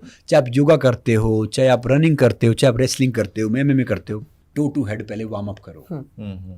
उसके लिए आप तैयार हो जाओ। और याद रखना, जो हम वर्कआउट करते हैं वो दिखने की बॉडी तो बन जाती है, मगर स्वस्थ, हम जो अच्छा स्वास्थ्य है ना, वो मिलेगा योग से। योग से यानी प्राणायाम से। प्राणायाम किया आपने, उससे आपको अच्छा स्वास्थ्य मिला। तो ये कंबाइन होगा तब आप आगे जाओगे ना, तो कहाँ से आगे जाओ? सही नॉर्मली हो रहेगा। अच्छा तो, सर, तो इसलिए हेल्थ में बिल्कुल भी किसी की सुनो नहीं। और हम अपनी बॉडी के सबसे अच्छे ट्रेनर हैं। तो आपको जो अच्छा लगता है ना वो चीज़ करो, जो अच्छा लगता है खाओ, घर का बनाओ खाओ, किसी टाइम भी खाओ। ये गलत तरीके से कह रहे, मेरे को अच्छा लगता है छोले भटूरे खाया जा रहा है रोज। ये क्या चक्कर? ये आपने मेरे मन की बात कैसे पढ़ ली? पता नहीं, आप जिम ट्रेनर पता क्या होते हैं? वो आपको सारी डाइट बताते हैं, ढेर सारी, थोड़ी देर चलो छोला कुलचा खाते मिलेंगे। तो वो देखो, वो खा रहे हैं, वो पचा लेंगे उसको। जो दिल करे ना वो भी खा लो यार। अगर इसकी दिल की नहीं रखी तो फायदा क्या है? यही उम्र है खाने पीने की, एक आधी बार खा लो, मगर हर रोज खाओगे तो फायदा नहीं। रोज और वही ना नियंत्रण में। अब आप 24 घंटे खा रहे तो नहीं हो सकता। नहीं, मैं पूछ रहा था, काफी फिटनेस की बात हो रही थी, मेरे को अचानक याद आ गया कि बिग बॉस में आप गए थे, तो मैं उससे रिलेटेड आपसे जानना चाहता हूँ कि उसका ऑफर कैसे आया था। कि बिग बॉस क्या आपने रिजेक्ट किया था 1 साल की, क्योंकि आजकल खबरें आती है कि भाई 2 साल रिजेक्ट किए पड़े हैं ऑफर। नहीं मैं बताता हूँ, आपको कैसे ऑफर आया? देखो तब बिग बॉस थोड़ा सा एक वो होता था, मैंने ढेर सारे शो किए टीवी के, हम्म, इतने शो किए कि भाई डांस बारात में नहीं किया, डांस का शो कर रहा हूँ। मैंने घर खरीदा था, मैं वहाँ चला गया था, तो भाई बिग बॉस वाले बोले कि मैंने कभी पहले शो देखा नहीं था मुंबई में? मुंबई में, तो मुंबई में रहता हूँ, एक छोटा सा पेंट हाउस खरीदा था उस टाइम, तो उसकी EMI बहुत थी, तो बोले भाई आप कदम रख दो, आपको 40 लाख रुपए दे देंगे। अच्छा। उस टाइम पे मैं one of the second highest paid होता था उस शो में। तो ये कौन सी ईयर की बात है सर? ये 2013 की 2013 की बात। सीजन 7 ये Season आपने 7 देखा था? मैंने देखा था। आपने देखा था सर का? तभी तो मुझे आपने भी वो- देखा? और 2014 में खत्म हुआ। मैंने आज तक moment बिग बॉस डाला नहीं देखा, इसलिए मैं जानना तो चाहूंगा। सुनो तो पूरी सुनो तो और सुनो, मैंने मैंने आतिफ मेरे सर को और मेरे लिए वो सब इतना मैटर नहीं करता, क्योंकि देश के लिए खेलना बड़ी बात है, बिग बॉस ये सब चलता है, ढेर सारे सही, शो सही, की। सही। तो क्या था कि मैं इस शो में चला गया, तो बोले दे देंगे भैया हर सप्ताह का समथिंग 5 लाख के करीब कुछ ऐसे होता था उनका, अच्छा। एग्जैक्टली मुझे याद नहीं।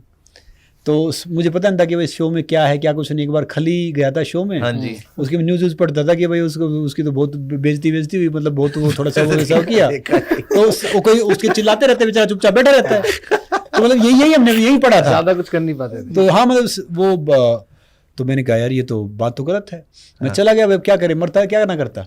खली आपसे पहले गए थे? खली पहले गया अच्छा, था, अच्छा। खली कोई सीजन 5 में गया था, तो उसकी न्यूज़ पढ़ रहा था, सुनो तो। नवजोत सिंह सिद्धू भी थे। आप साथ में गए थे। हाँ। सुनो तो आया, तो पहले मेरे पास वो आए वो बिग बॉस वाले बाहर, आप क्या करोगे, क्या स्ट्रेटजी आपकी? मैंने कहा मैं सोच रहा हूँ जहाज बना दो, अगर आप सामान भेज दो, तो वो भाग गए। सब लोग भाग गए।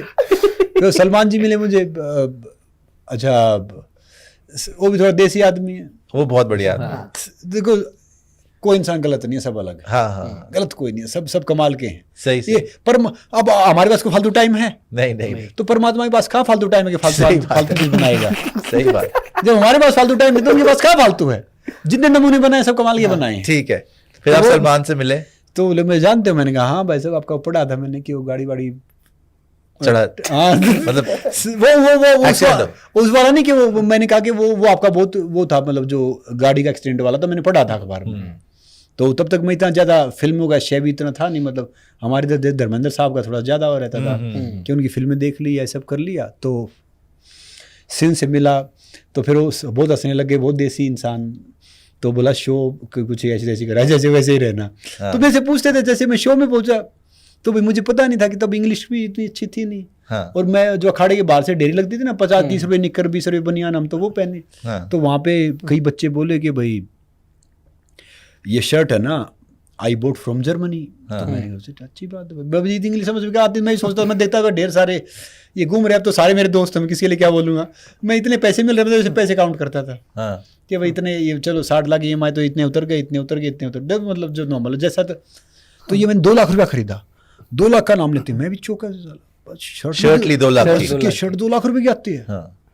तो मैं थोड़ा हैरान था कि 2 लाख रुपए शर्ट आती है। फिर कोई GH करके वो बेल्ट पहनते थे, ये 60,000 रुपये की। मैंने कहा हैरान है यार, 60,000 रुपये बेल्ट आती है। तो फिर वो सारी चीज़ होती रही। फिर एक अरमान कोहली, मैं अरमान कोहली को जानता था, अरमान बाजी को, क्योंकि उसकी नाग वाली फिल्म देखी थी मैंने एक। तो लड़ाई भी हुई थी उनके साथ। सुनो तो जानी दुश्मन। सुनो तो वो अरमान पाजिया क्या हुआ कि वो उसने कोई एक बात बोली कि जो अखाड़े में पले बड़े हैं ना, उनको इज्जतदार आदमियों में बैठने की तहजीब नहीं है। तो मुझे आज भी याद आता है। तो कैसी बात? तो सुनो, तो मैंने कहा पाजी यार, मैंने कहा आपकी नाग वाली फिल्म देखी, आप सच्ची में नाग हो यार। तो समझ रहे हो? तो फिर वो सलमान जी आए, और एक लड़का और होता था, दोस्त है मेरा, नाम नहीं लूंगा। तो बोला कि एक पीपल मैगजीन सर्वे हुआ। तो मैंने कहा पीपल मैगजीन, पीपल पेड़ वेड़ तो होता है। हाँ, पीपल का पेड़। हाँ तो सुनो, तो मुझे थोड़ी बात कि मैगजीन क्या है कि बहुत देसी। तो बोला उसमें ना सलमान खान 6 नंबर पे था, 5वें नंबर पे था। मैंने कहा मतलब मैं समझा नहीं। बोला अच्छा दिख रहे हैं। मैंने कहा घर में सबसे काला तू है यार, मगर तू ऐसे मतलब कैसे 5वें नंबर पे आ गया? तो मैं उससे ऐसी बात करो क्योंकि एक्चुअली मुझे पता नहीं क्या क्या पीपल और क्या सर्वे। तो बिग बॉस की क्लिपिंग काट दे छोटी छोटी। तो संडे को सलमान जी आए, हाँ संग्राम ये घर में सबसे काला कौन है? मैंने कहा ये है भाई सब काला सबसे। कौन? किसको? जिसका दादा। अच्छा। बोला इसका शर्ट कितने का? मैंने कहा मैं तो बहुत हैरान रह गया, मैं तो सदमे में हूँ कि बोला 2 लाख रुपया शर्ट है। हाँ। और बोला आप कितने? मैंने कहा 30 रुपये निकर है, वो अखाड़े बाहर चली थी, और ये 20-25 रुपये बनियान है। तो बोला मतलब, मैंने कहा ये सेम काम ही करेंगे, शर्ट में उड़ तो जाएगा नहीं ये। हाँ, हाँ। और मैंने कहा देखो भाई साहब, मेरा तो मानना ये है कि एक चीनी की बोरी आती थी 500 रुपए की, अब शायद 800-1000 की हो गई, और वो शरीर में जाना तो फाड़ के सिलवा लो। और ये बेल्ट कह रहा कि 60-65 हज़ार रुपए की, मैं तो वैसे 10,000 घी खा लो तो नंगा ही घूम लो तब भी चमके रात में। तो समझ रहे हो तो हम तो उसमें हैं, क्योंकि एक बार गाँव में कोट पैंट पहन के आ गया, तो तब थे हम 13 साल के होंगे, 14 साल के होंगे। तो मैं अपने दादाजी को बोला कि भाई ये ऐसा सिलवा दो ना, तो टाई वाई लगा रखी, तो पहली बार देखा हमने सूट गाँव में। तो उसको बुलाया, इधर आ रहे, कितने का है? बोला 1600 रुपये का सूट। ठीक है। तो 16 तब घी आता था, तब 40 रुपये के जी, 50 रुपये के जी। तो बोला 1600 रुपया सूट देख, ये उसने अपनी भाषा में बोला नालायक, इतने रुपया घी खाना है, सूट देखिए, सूट पहन के ऐसा लग रहा है जैसे किसी झोले में ताली डाल रखी हो, हिलता चल रहा था उसका, पतला था वो। बोला 1600 रुपये घी खा, नंगा घूम ले, चमकेगा ऐसे। मतलब समझ रहे हो ना? तो हम वहाँ से उस थॉट प्रोसेस से आए हैं। तो मेरे लिए मतलब one of the new thing थी कि भाई इतने रुपये की ये भी आती है, शर्ट भी आता है, इतने रुपया बेल्ट भी आता है। तो जैसे तम वैसे ही रहता। तो उस घर में ढेर सारे इंसिडेंट ऐसे होते थे, दिन में झगड़ा करते, रोमांस करते। झगड़ा क्यों हो गया था? झगड़ा करते हैं बिग बॉस में, झगड़ा हुआ झगड़ा जबरदस्ती करवाते थे? मेरे से तो कोई झगड़ा, एक ही झगड़ा हुआ था, बाकी मेरे से झगड़ा अरमान के साथ ही आपको हुआ तो पता नहीं क्या कुछ था। मैं तो झगड़ा ही नहीं करता था किसी से, नॉर्मल रहता था। तो झगड़ा करते, रोमांस करते। कौन झगड़ा कर सकता था वैसे? सुनो तो वो क्या होता है कि वहाँ पे 14 दिमाग होते हैं, 14 इंसान होते हैं। अब एक टॉयलेट, एक बाथरूम। अब एक वो हमारे साथ आता है एजाज, मुझे याद है, बाद में आता वाइल्ड कार्ड। तो क्या करता एजाज खान, वो बदमाशी करने लगे, पता नहीं क्या गौर खान भी थी उस सीजन में। गौर खान हो गया। तो वो टॉयलेट में बैठ जाता, टॉयलेट नहीं आ रही थी, गाने गाता, बाहर लड़कियां पेट पकड़ी बेचारे खड़ी रहती सारे। अच्छा। तो अपना किसी को उंगली लगा सकते, टच नहीं कर सकते, किसी को छू नहीं कर सकते, मुंह से आप कितना ही कुछ कर लो। तो वो मतलब समथिंग डिफरेंट वो था। फिर वो मतलब टॉयलेट में बैठ के गाने गाता रहता था? टॉयलेट आती नहीं, बाहर लोग वेट करते रहते, बाहर लोग वेट करते थे लाइन लगा के। अच्छा, एक ही बाथरूम था? एक ही बाथरूम, एक ही है। तो सुनो तो पता क्या होता है कि खाना कम, सोना कम, पीने वाला पीने बंद, तो आदमी क्या करेगा? बांसुरी थोड़ी बजाएगा, फिर झगड़ा ही करेगा। समझ रहे हो? फिर दूसरी बात पता है क्या है कि वो रात में तब हमारा शो होता था लोनावाला करजत के उधर। अब सेट इधर लग गया, रात को कुछ चीज गिर गई तो बोले हॉन्टेड प्लेस है। तो हॉन्टेड प्लेस है तो रात को बाथरूम जाते हैं, बाथरूम साइड में होता था। तो फिर मुझे उठाते, संग्राम भाई बाथरूम जाना, मैं दिन में तुम रहने देते, रात को सोने देते। मैं सलमान जी बोला कि भाई साहब निकाल दो, बहुत हो गया है। अब तो रुका नहीं जाएगा, बहुत हो गया। हाँ दादी, क्यों दिन में तो झगड़ा करते रहते हैं, रात में वो करने नहीं देते। तो क्या है कि वो शो मैं सोचता था कि भाई अब तो सारे दोस्त बन गए कि ढेर सारा एंटरटेनमेंट है, इतने पैसे मिल रहे हैं, चलो ठीक है। क्योंकि मैंने एक शो किया था बहुत टफ था, सर्वाइवर। हाँ जी, वन ऑफ द वो तो जो इंटरनेशनल सर्वाइवर, वो खतरनाक शो है, बहुत टफ शो। मैंने 45-46 दिन में मैंने 17-18 केजी वेट कम हुआ था, और बहुत टास्क वास 11 सेलिब्रिटी थे हम, 11 उसमें कॉमनर थे। तो it was tough, challenging show है। और एक शो किया था डिस्कवरी चैनल पे, ऋतिक रोशन जी मेरी लाइफ स्टोरी बता रहे थे। तो वो भी one of the different show था। IRT की आइस रोड ट्रकर, जो मैं, मंदिरा, वरुण बेदी, वरुण शर्मा, तो भी वो टफ शो था। तो मैं ढेर सारे शो किए, और मैंने सोचा कि वो डिस्कवरी का शो था, हिस्ट्री का, डिस्कवरी का। तो बाकी शो में तो क्या होता है कि ऐसे ही शो होते हैं। तो मैंने सोचा वहाँ पे ट्रक पर एक बार बैठेंगे, फिर बाकी दूसरे चला लेंगे। सो सीखा नहीं, कुछ नहीं किया। वहाँ जाके मनाली से लद्दाख और पेंगोंग और पता नहीं कहाँ मस्त चलाया ट्रक आपने खुद? कुछ चलाना पड़ा, डरते थे, मुझे हाइट से डर लगता था तब। तो उनको ना इतनी पेंगोंग वाली रोड जो उससे पहले है, तब तो रोड बन गई, 2015 में रोड नहीं थी, खतरनाक, तब तो बहुत खतरनाक थी। तो हमने किसी गाली नहीं दी, मगर उनको गाली बकते थे, मैं कहाँ फंसवा दी यार। और पूरी इतनी ठंड में पसीना नहीं सूखता था कमर का मेरा, मैं डरता था कि खाई में से गाड़ी गिर गई। और हाइट का मुझे तो उस टाइम फोबिया था। तो मंदिर और ये सब आके मेरे गले लग के रोते कि है ना हमें बहुत डर लग रहा है। तो मैं सोच रहा मैं तो रो भी नहीं सकता, इनसे ज्यादा तो मुझे लग रहा है। तो क्या होता था कि मैंने कहा बर्फ पड़ जाए तो जो हाइट आप बता रहे हो, नुब्रा उब्रा, वहां तो रास्ता ही जाम हो जाता है, आगे भी नहीं जा सकते, पीछे भी नहीं जा सकते। रोहतांग के आगे गए थे, मंदिरा का ट्रक निकला और लैंडस्लाइड हो गया। मतलब ऐसे इतना दूर होगा, मुश्किल से 60-70 मीटर। और उस पहाड़ी में आर्मी वालों को सल्यूट है इसीलिए यार, उस पहाड़ी के मतलब पहाड़ी में देखा ऐसे टेंट मार के ना, वहां पे कुंडी मार के पहाड़ी में वहां पे रह रहे हैं। अच्छा मैं आपको बताऊं दूसरी बात, हाइट पे। अच्छा हम दूसरी बात बताऊं क्या, रोहतांग में जैसे क्या है, रोहतांग और सरचू उसके आगे पड़ता है, वहाँ पे ऑक्सीजन कम हो जाता है। दिन में आपको देखेगा पानी वानी बकरियां चढ़ रही हैं। मुझे पता नहीं था, मैंने वहाँ पे वर्कआउट कर लिया दिन में। अब रात को -25 या 30 डिग्री टेम्परेचर, -25, हाँ -20 कुछ समथिंग टेम्परेचर। वो टेंट मिले हुए थे हमारे, जैसे ये मेरा टेंट है, ये मंदिरा का टेंट है, ये उसका टेंट है। टेंट थोड़े ठीक थे, उसमें सोने का मिल जाते थे। तो रात को ना मेरा है ना, मुझे सांस आना बंद हो गया, ऑक्सीजन लेवल का वो। पसीना आना स्टार्ट हो गया और मैं बैठा हूँ, मैं रात को इतनी टेम्परेचर में ठंडा पानी डाल रहा हूँ जो बर्फ की तरह हो गया है, कुछ नहीं। तो मैं बाहर निकला, मैं सोचा भाई ये तो पता नहीं, बहुत बेचैनी हो गई। मैं बाहर निकला तो देखा मंदिरा बाहर बैठी हुई अपने सिर पकड़े हुए। फिर मैं सोचा डॉक्टर ढूंढता हूँ जो ऑक्सीजन ले घूम रहा था दिन में। तो मैं डॉक्टर के पास पहुंचा तो डॉक्टर बेहोश पड़ा, सिलेंडर इधर पड़े हुए। हाँ डॉक्टर तो बेहोश पड़ा, सिलेंडर इधर पड़े हुए। तो मतलब समझ रहे हो ना कि फिर वो एक आर्मी कैंप था, सुबह वहां लेके बुखार हो गया, ऑक्सीजन नाप रहे हैं उन्होंने, फिर मुझे दूध पिलाया, बाकी चीजें पिलाई। तो मतलब उनमें टफ शो था। तो ढेर सारे मैंने शो किए हैं, डांस के शो किए, कभी बारात में डांस नहीं किया, तो शो ढेर सारे किए, मौका मिला। तो बिग बॉस का एक डिफरेंट है। बिग बॉस में क्या लेकिन स्क्रिप्टेड था बिग बॉस के, आपको बोलते थे कि ऐसा झगड़ा नहीं, क्या होता है, स्क्रिप्टेड नहीं था। देखिए मैं आपको बताता हूँ कि बिग बॉस विनर वोटिंग वो चैनल जाने या दूसरे जाने, अच्छा। बाकी अंदर कोई स्क्रिप्टेड नहीं था। नहीं, कुछ नहीं है। और टास्क दे देंगे आपको, टास्क दे देंगे, जैसे आप मेरे दोस्त हो, वो मेरे से बोलेंगे इसके कपड़े काट दो, टास्क दिया जाएगा मुझे, हिडन टास्क, जिससे घर में कोई लग्जरी सामान आ जाएगा, आपकी मेरी दुश्मनी हो गई। हाँ, अच्छा। 14 इंसान है, 14 दिमाग है, और जो उसमें से एक दिमाग जो बेस्ट लगेगा ना वो आपको रख लेंगे। हाँ। और मैं बहुत देसी था, तो मैं इस शो का फाइनलिस्ट था। फाइनल पहले मुझे कुछ समझते नहीं थे वो, सारे नॉर्मली ऐसे ही, और मैं कम बोलता था। एक बार एक टास्क आया था, मुझे याद है कि वो जिसने जो जिंदगी में जो कुछ किया ना वो उसके अनुसार खड़ा हो जाए। रैंकिंग दी थी, तो रैंकिंग दी थी। हाँ। तो मैं कुछ बोला नहीं, वो कई थे कि भाई उन्होंने, वो एक लड़की है वो है नहीं, उसको परमात्मा स्वर्ग में है वो, प्रत्युषा। तो ये सारे खड़े हो गए अपने अपने हिसाब से, अपने अपने उससे।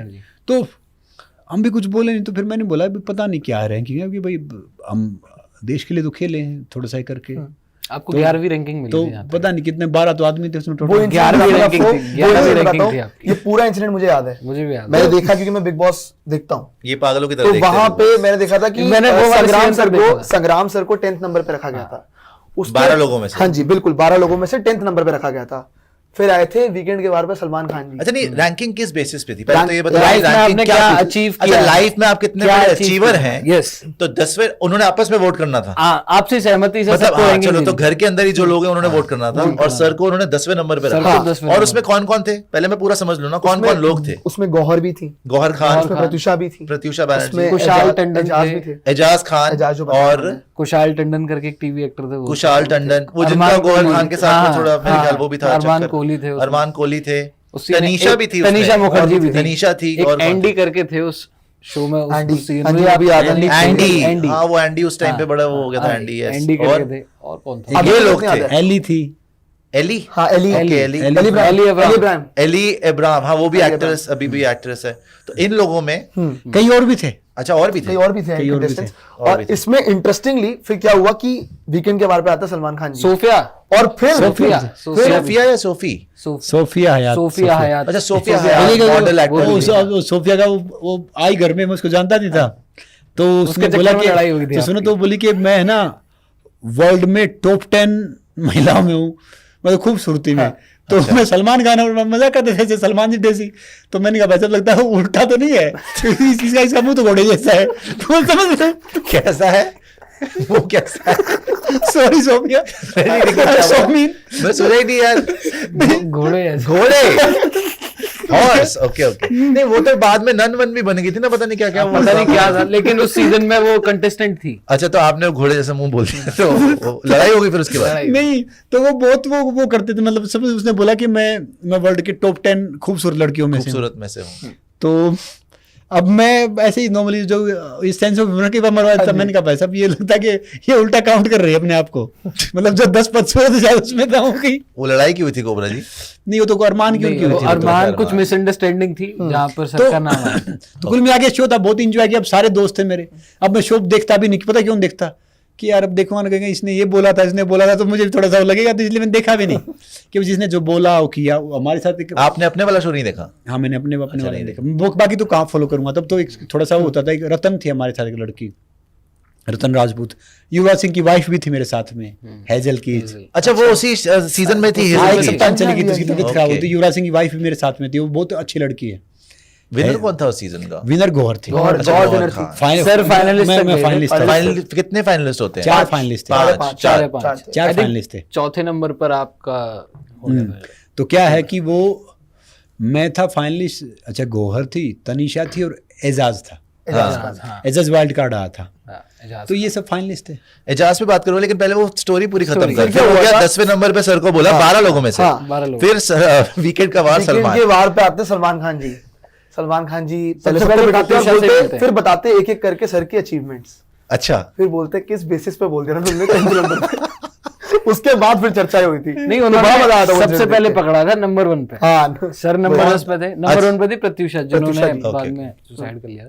ये प्रत्युषा पहले सर की अचीवमेंट उन्होंने कराई, फिर वो सीधे कि आप किस बेसिस पे नंबर नंबर 1। वन। सर की सीधा इतनी सारी सर अचीवमेंट की थी, फिर उन सब लोगों ने बोला हमें इतना पता ही नहीं था कि अगर ओके। नंबर 1 से देखो कोई देखो tag देखो होता, क्या था, तो मुझे एक शो था, इंसान वो नॉर्मली करता है, हाँ। वो गलती उनकी भी नहीं है। उस शो में जो इंसान जैसा होता है ना, फिर वो इंसान फिर वो बाहर की दुनिया से कट ऑफ है, फोन आपके पास नहीं है, ना घड़ी है, ना बाकी चीजें हैं, तो जो इन्फॉर्मेशन नहीं है। जी, कोई इन्फॉर्मेशन नहीं है कि आप कैसा दिख रहे हो, क्या दिख रहे हो।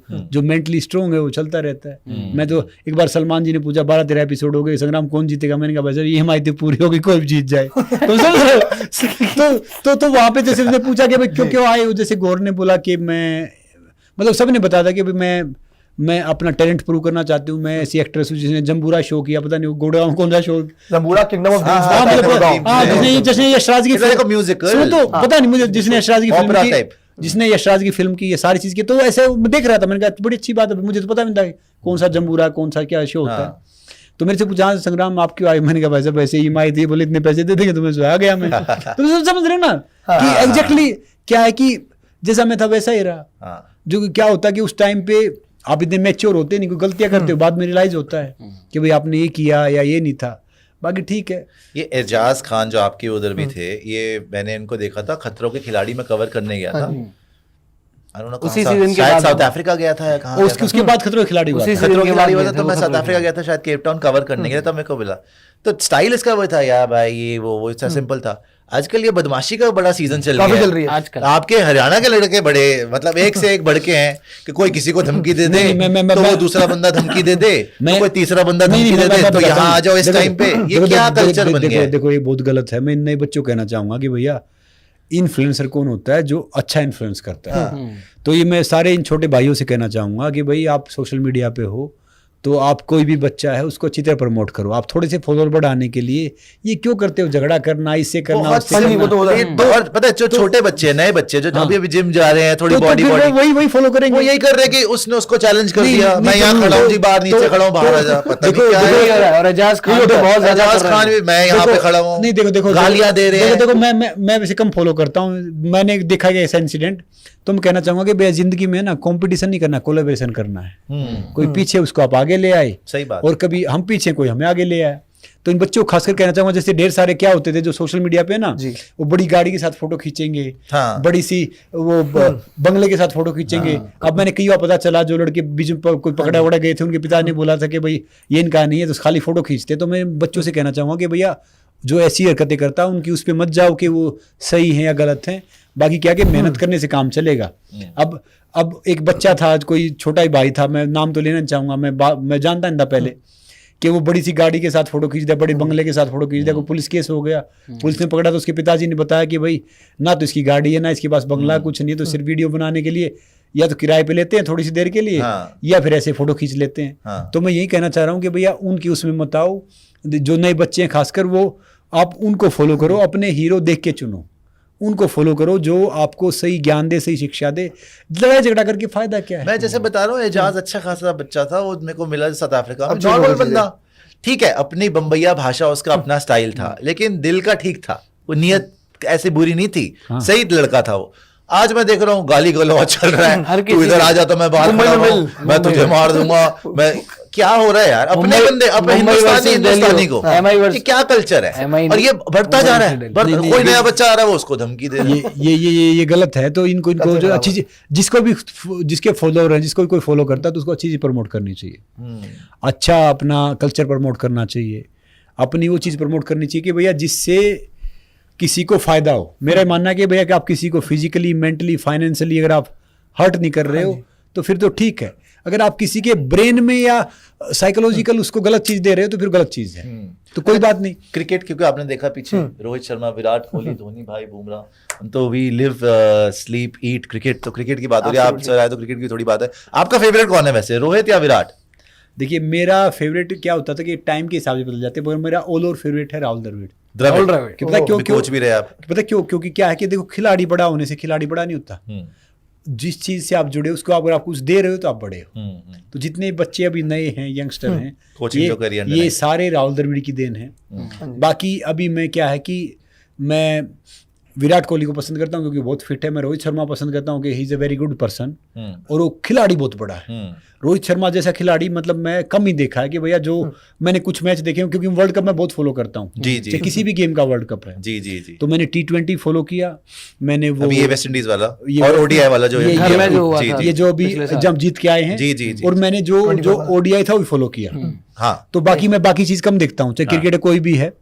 तो मैंने देखा कि रोहित शर्मा जो खेलता है ना, क्या तो, मारा उसने, तो मतलब वो तो ऐसा खेलता है कि भाई समझ रहे हो ना कि मतलब जैसे कोई टीम ही नहीं है दूसरी, खत्म ही कर देता है। तो वो इसलिए मैं उसका मतलब बहुत मैं उसको पसंद कर रहा था। बाकी जैसे बुमराह है, ओहो, तो मैं बुमराह को बहुत पसंद करता हूँ कि भैया जिस हिसाब से उस एक छोटे से गांव से आके उस लड़के ने कितनी मेहनत की है, आज वर्ल्ड का वन ऑफ द इतना बड़ा बॉलर बना है। देखो हम किसी को ना जज नहीं कर सकते कि उस टाइम पे कौन क्या है। हम क्या है कि वो देख सकते हैं। मैं तो सबका पॉजिटिव साइड देखता हूँ, उनका स्ट्रगल देखता हूँ। जैसे सचिन तेंदुलकर थे, तो सचिन क्या था, वो अगर वो इस टाइम पे होते तो कितने रन और बना देते, क्योंकि इस टाइम पे तो आपको भी मिलता है वो 2 नई बॉल हो गई, हाँ, वो DRS मिलता है, DRS मिलता है। तो क्या है कि हर उसके हिसाब से खिलाड़ी का होता है। मगर मुझे लग रहा है कि जो अभी जो प्रेजेंट टाइम में जितने खिलाड़ी हैं, one of the Virat Kohli, Rohit Sharma one of the best batsman है, और Bumrah one of the best bowler है। बुमराह तो डेफिनेटली हमारा सबसे बड़ा, लेकिन मेरे को लग रहा है रोहित विराट में आपकी थोड़ी भावनाएं रोहित की तरफ थोड़ी ज्यादा लग रही है, जिस तरीके से उसने ठोका है सबको, थोड़ा आपको लग रहा है कि उसने ज्यादा इंप्रेस करा है रोहित जो ने। खिलाड़ी है वो रोहित बड़ा है, मगर फिटनेस विराट की बड़ी है। हाँ देखो जो खिलाड़ी आपको एज अ बैटर रोहित बड़ा लग रहा है। रोहित बड़ा क्यों लग रहा है? क्योंकि रोहित बहुत सेल्फलेस होकर खेलता है। रोहित का क्या है कि रोहित जब आता है ना, तो जो मैंने देखा उसका खेलने का अंदाज, वो जब थोड़ा सा फॉर्म में होता है ना, उसके सामने कोई बॉलर ऐसा बना देता है जैसे मान लो कोई मेरे जैसा नो सीखिया उसको बॉल फेंक रहा है। सही ये बात तो ये तो है। तो उसकी देखो विराट का क्या कि विराट का जो कैरियोग्राफ है ना, वो हम मैच नहीं कर सकते। हाँ वो डिफरेंट है, कंसिस्टेंसी। हाँ जो उसको डिफरेंट है। मगर रोहित का क्या है कि जब रोहित फॉर्म में होता है ना, तो चांस नहीं है, कोई भी हो, चाहे कोई भी हो। स्टार्क को जिस तरीके से मारा था ऑस्ट्रेलिया को, स्टार्क छोड़ो, कोई भी छोड़ो, तो क्या है कि वो कभी अपने व्यक्तिगत रिकॉर्ड के लिए नहीं खेलता। हाँ वो मुझे इसलिए मुझे वो वन ऑफ द बेस्ट लगता है। हाँ, वो थोड़ा हम्बल भी लगता है, नो डाउट। इंसान सिंपल है, हम्बल है, तो इसलिए जो हम्बल इंसान होते हैं मुझे थोड़े वैसे ही पसंद आते हैं। और विराट ने जितनी मेहनत की, जो कल्चर है।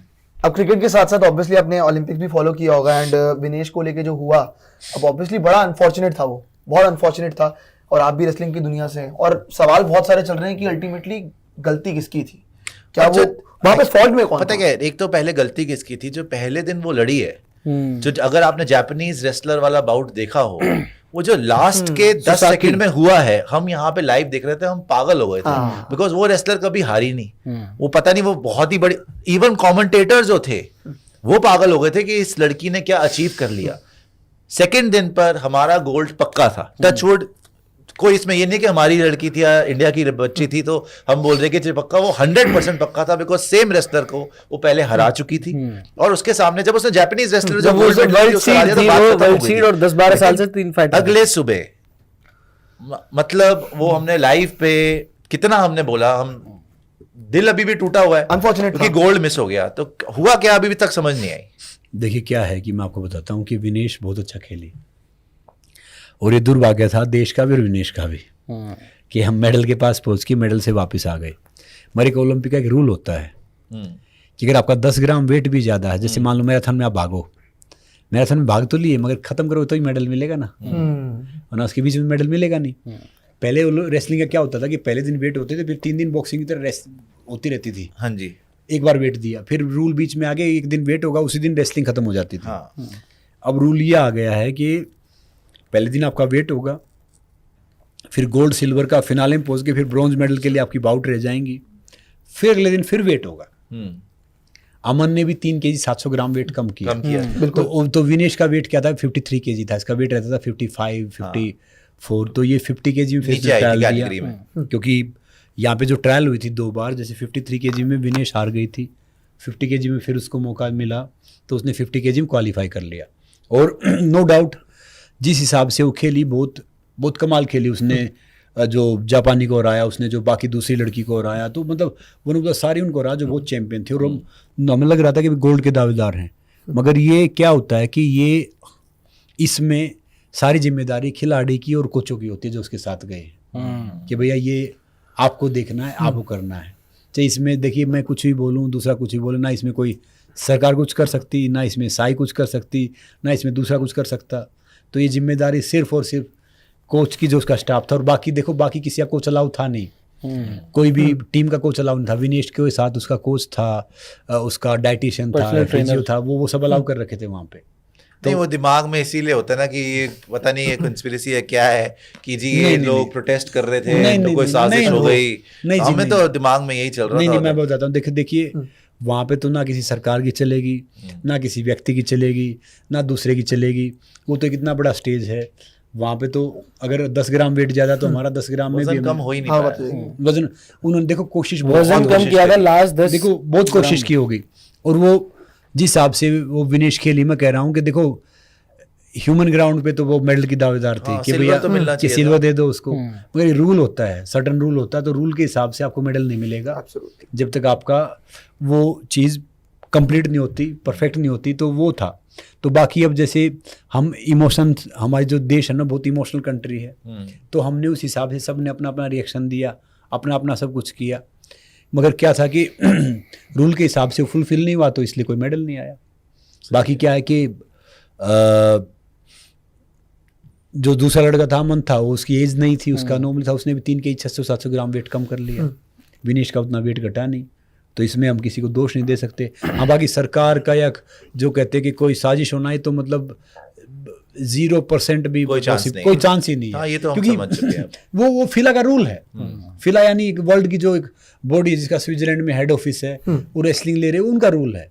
उस रूल में हम ना मैं कुछ कर सकता, ना आप कुछ कर सकते। इतनी एक्सपीरियंस रेसलर है विनेश, वहां पे वेट ना कम होना, मतलब यही तो शॉकिंग था ना कि तो उनको नहीं, ये कुछ मिसकैलकुलेशन। विनेश के उससे नए बच्चों को सीखना चाहिए, जो नए बच्चे कर रहे हैं कि भाई आपको इतने बड़े टूर्नामेंट के लिए जा रहे हो, तो आपको 6 महीने पहले से या उससे ज़्यादा से आप एक वो रखो कि भाई आप ये मत छोड़ो कि आप वेट कम कर लोगे या कर लोगे। तो सीखना चाहिए, क्योंकि ये खाली विनेश का व्यक्तिगत नुकसान नहीं था, ये देश का नुकसान था। याद रखना कि छूट गया।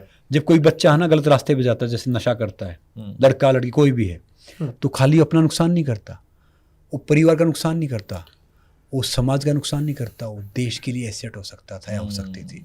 तो ये विनेश का मेडल जाना तो हमारे लिए बहुत देश का नुकसान था। हम 72 नंबर पे आए, अगर एक गोल्ड आता तो हम 50 से अंडर 15 हो जाते। पाकिस्तान हमसे ऊपर होगी सर। पाकिस्तान वो से ऊपर होते हैं। सरप्राइजिंग था आपके लिए जब अरशद नदीम जीता? बिल्कुल भी सरप्राइजिंग नहीं था। नहीं था। मैं बताऊं कि अरशद नदीम क्या हुआ कि मैं दुबई से आ रहा था, तो अरशद नदीम किसी में इंट्रोडक्शन करवाओ, स्पॉन्सरशिप मांगने गया था वहां पे, एक लड़का स्पॉन्सरशिप मांगने गया था। हाँ, दुबई मतलब किसी के बाद जैवलिन भी नहीं होता था। सुनो तो उसने बोला कि पाजी मैं 95 टच कर रहा हूँ आजकल। तो मैं हैरान था कि 95? हाँ, उसने बोला पाजी मैं 95 टच कर रहा हूँ आजकल। तो मेरे लिए ना थोड़ा सा शॉकिंग था। मैंने कहा यार इसका एक्शन भी नॉर्मल है, क्योंकि नीरज का मेडल आता भी हमें पता चला जेवलिन क्या है। उससे पहले हम जेवलिन को जानते नहीं थे। तो मैंने कहा भाई ये तो बड़ा, मैंने नीरज को मैसेज भेजा उस नंबर पे, शायद नीरज का नंबर अभी बंद है, कि भाई 95 टच कर रहा है। तो वो बहुत हम्बल था, बहुत उत्साह। अगर अब की बार उसका मेडल नहीं आता ना, तो वो बहुत डेप्थ पे चला जाता, नहीं बहुत कर्जा हो जाता उसके ऊपर। उसे सब कुछ कर दिया था अपना। और दूसरा याद रखो, देखो हार्ड वर्क के आगे ना सफलता हाथ जोड़े खड़ी हो जाती है। वो उसी को देता है। उस लड़के ने मेहनत की, उसका ताकत इतनी थी, उसने कॉमनवेल्थ में 90 से ऊपर फेंका।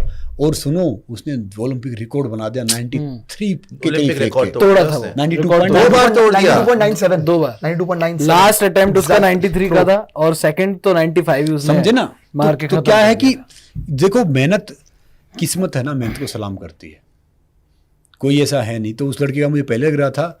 देखो नीरज का क्या है कि नीरज बहुत टैलेंटेड है, मगर नीरज ये हमारा बैट लगाओ या उसका कोई एक्शन लगाओ कि आज तक 90 टच नहीं हुआ। तो अब आगे क्या होगा, आगे और भी बच्चे आ रहे हैं जो 90 क्रॉस कर रहे हैं, समझ रहे हो ना। नीरज को लेकिन उस टाइम पे विश्वास नहीं हुआ था ये क्या हो गया, और वो अपने मतलब उसको कॉन्फिडेंस बहुत था, लेकिन उसके बाद सारी फॉल्ट हुई। सुनो तो नीरज का मैंने जो देखा ना, जो मैंने बैठ के देखा, मैं एज ए एक छोटा बड़ा खिलाड़ी जज कर सकता हूँ कि भैया नीरज शुक्र के और वो अरशद पहले फेंक देता ना तो नीरज वो भी फॉल मारता जो नीरज का एक गया था, क्योंकि नीरज प्रेशर में आ गया था, सारी चीज प्रेशर में बहुत फेंक pressure रहा में था, था। नेचुरल नहीं दे पा रहा था। हाँ, तो क्या है ओवर कि- कर रहा था, ओवर एक्साइटेड हो गया था। तो क्या है कि बाकी नीरज भी बहुत बड़ा खिलाड़ी है, जब आप एक ओलंपिक गोल्ड मेडल जीत लेते हैं, आप वर्ल्ड चैंपियन बन जाते हैं, तो खिलाड़ी छोटा नहीं होता, मगर सबका दिन भी होता है, सबका एक्शन भी होता है। जिस हिसाब से मुझे लग रहा है कि अभी अरशद नदीम अगर इंजूर्ड नहीं हुआ तो 10-12 साल रूल करेगा। वो उसने कभी जिंदगी में नीरज को हराया ही नहीं था, हाँ, सीधा जाके ओलंपिक में हराया पहली बार और गोल्ड ले गया। तो बेचारा वर्ल्ड रिकॉर्ड बना दिया, सुनो तो- ओलंपिक रिकॉर्ड। सुनो ओलंपिक तो रिकॉर्ड। वो कहाँ से हराएगा उसको, तो बेचारा इतने दिन इंजरी में था, उसके पास पैसे भी नहीं थे, तो नीरज का जेवलिन फेंकता था पैसे ओलंपिक हाँ, में था। नीरज से लिया javelin तो उसने। सुनो तो क्या है कि उनके पास था नहीं, मगर देखो कहते हैं ना कि वो गुलाब कांटों में ही होता है। पाकिस्तान ने सिर्फ 7 एथलीट भेजे, सिर्फ 7 खिलाड़ी भेजे, जिसमें से सिर्फ टिकट इसकी दी थी, अरशद नदीम में टिकट दी थी, बाकी 6 अपने खर्चे पे गए, अच्छा, और 7 में एक गोल्ड जीतना मतलब भाई बहुत बड़ी बात है। बिल्कुल। और हमने पता है 2970 करोड़ रुपए हमारे सारे खिलाड़ियों पे खर्चा होता है, जितना ओलंपिक दल गया था, और हमारे मेडल 6 आए हैं। 2970 करोड़। हाँ 2970 ओलंपिक की तैयारियों पे 4 साल में सब कुछ मिला एक सिल्वर और बाकी सब ब्रॉन्ज। तो देखो बाकी कई हम क्या के मेडल के बहुत पास पहुंचे हैं। बहुत चौथे, हार्ड था, फोर्थ, चौथे में बैडमिंटन में बहुत लोग आए हैं। बैडमिंटन में जैसे शूटिंग लक्ष्य में, का- लक्ष्य तो जीता हुआ। मनिका का तो मनिका बत्रा, तो कई हम टेबल क्या था कि टेनिस। कई हमारे मेडल थोड़े से मिस हो गए। दूसरी बात अगली बार आएंगे, मगर मैं कह रहा हूँ कि सेम तैयारी, सेम फैसिलिटी, सेम सब कुछ मिलता रहा ना, तो जो भी 12 साल के बच्चे हैं ना, 2036 ओलंपिक में हम टॉप 10 में होंगे, अगर ओलंपिक यहाँ पे होता अच्छा, है तो। अब जेवलिन की हम बात कर रहे हैं, अभी पैरालंपिक्स में जेवलिन में गोल्ड मिला, आपने वो देखा? वो जो नवदीप ने फेंका। जो जिस तरीके से उन्होंने भाला फेंका है, वो देखा आपने? देखा, नवदीप ने देखा, और नवदीप की जो नवदीप ने बोला वो भी मैंने सुना। वो भी सुना आपने? तो और एक्चुअली क्या था कि वो उनका जो उनको मिला था सिल्वर मिला था, वो बाद में प्रमोट हुए थे, जो ईरानी जो गोल्ड जीते थे, उन्होंने कुछ गलत इनअप्रोप्रिएट सिग्नल्स यूज किए थे नवदीप की तो एनर्जी अलग ही थी। नवदीप ने, लेकिन फिर उसके बाद उनको प्रमोट जहाँ करके गोल्ड तक दिया। अरशद की बात है, वो लड़का भी बहुत हम्बल है और बड़ा, मतलब उसने तो मेहनत तो करी, शरीफ भी था, बड़ी सिंसेरिटी से मेहनत करी है।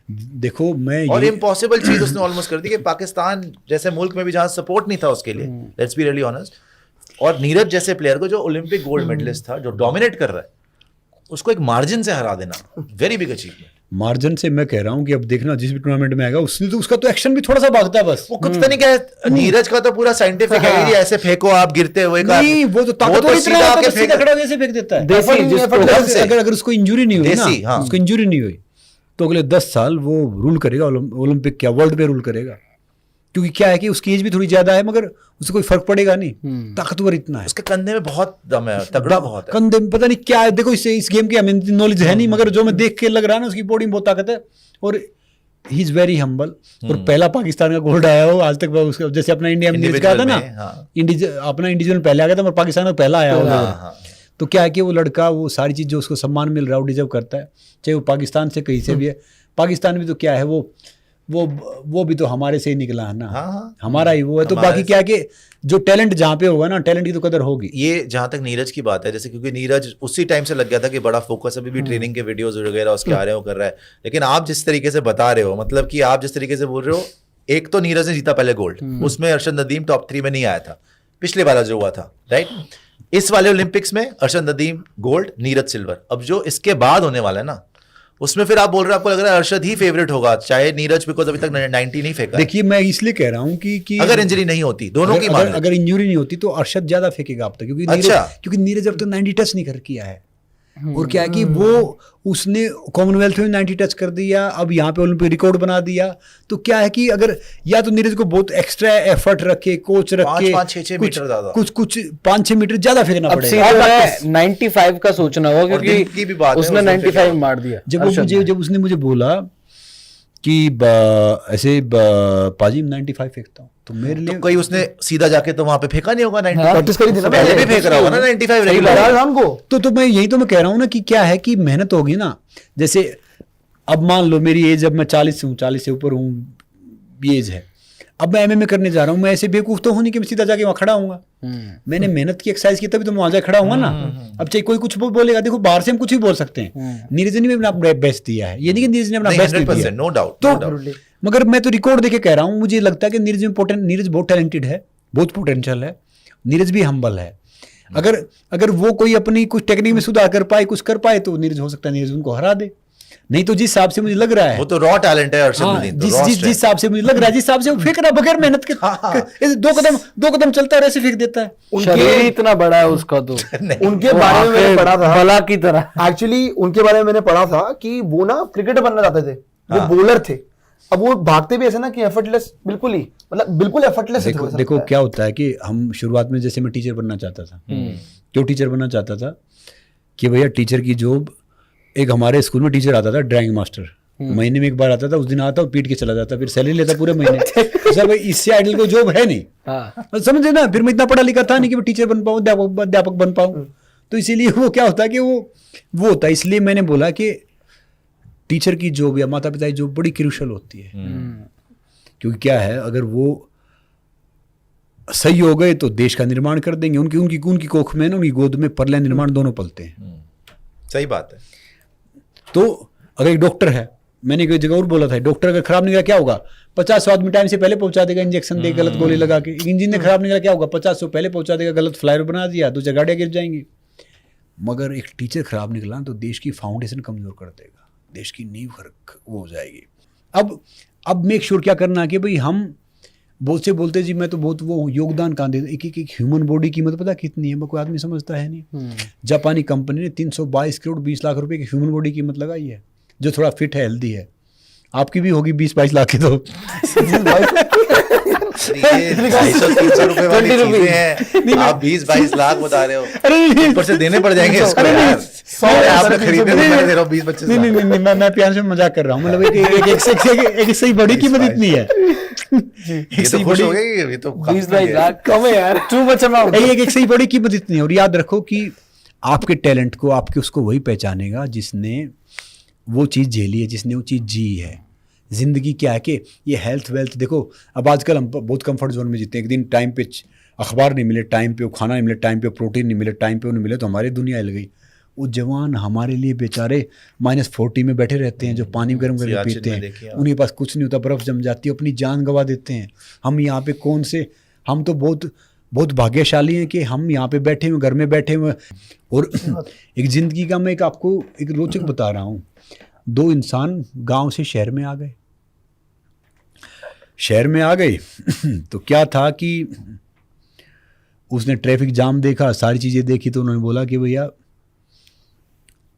अच्छी थी पगडंडी अपनी, सड़कों पे तो जाम बहुत है, फुर्से हो गई फुर्सत, अब तो सबको यहाँ काम बहुत है, उजड़ गए सब बाग बगीचे, 2 गमलों में शान बहुत है, चिट्ठी पत्री सब बंद हो गई, फोनो पैगाम बहुत है, चाय के सब हो गए आदि, दूध दही घी नहीं खाते, कहते डिब्बों में जान बहुत है, चाय के सब हो गए हैं आदि, कहते इसमें आराम बहुत है, झुके झुके स्कूली बच्चे बस्तों में सामान बहुत है, जिंदगी का जय नहीं पता और कहते चांद पे जान बहुत है, अच्छी थी पगडंडी अपनी, सड़कों पे तो जाम बहुत है। तो जिंदगी पता है क्या है, हम जहाँ पे हैं जैसे हैं, अगर इसको सही सोचेंगे तो सही है।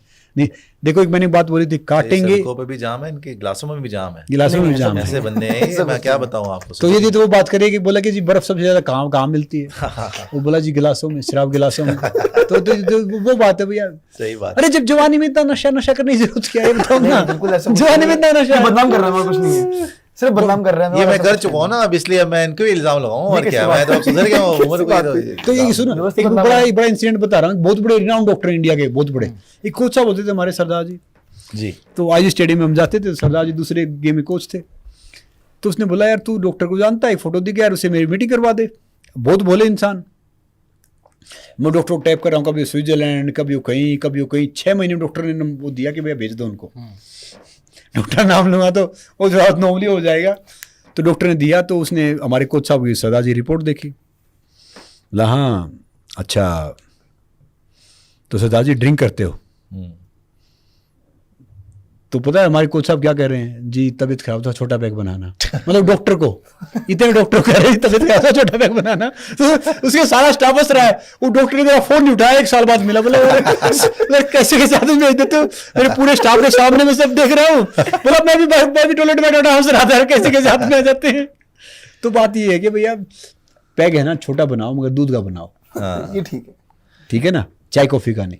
ठीक है, और बाकी यही है कि भाई लाइफ में जब जागो तब सवेरा। ठीक है सर, बहुत मज़ा आया। ऑब्वियसली रेसलर्स की तो बहुत ज़्यादा रिस्पेक्ट है, आपको पता है कि जब ओलंपिक्स भी आता है तो हम तो हमेशा उम्मीद करते हैं और उम्मीद पे खरे भी उतरते हैं।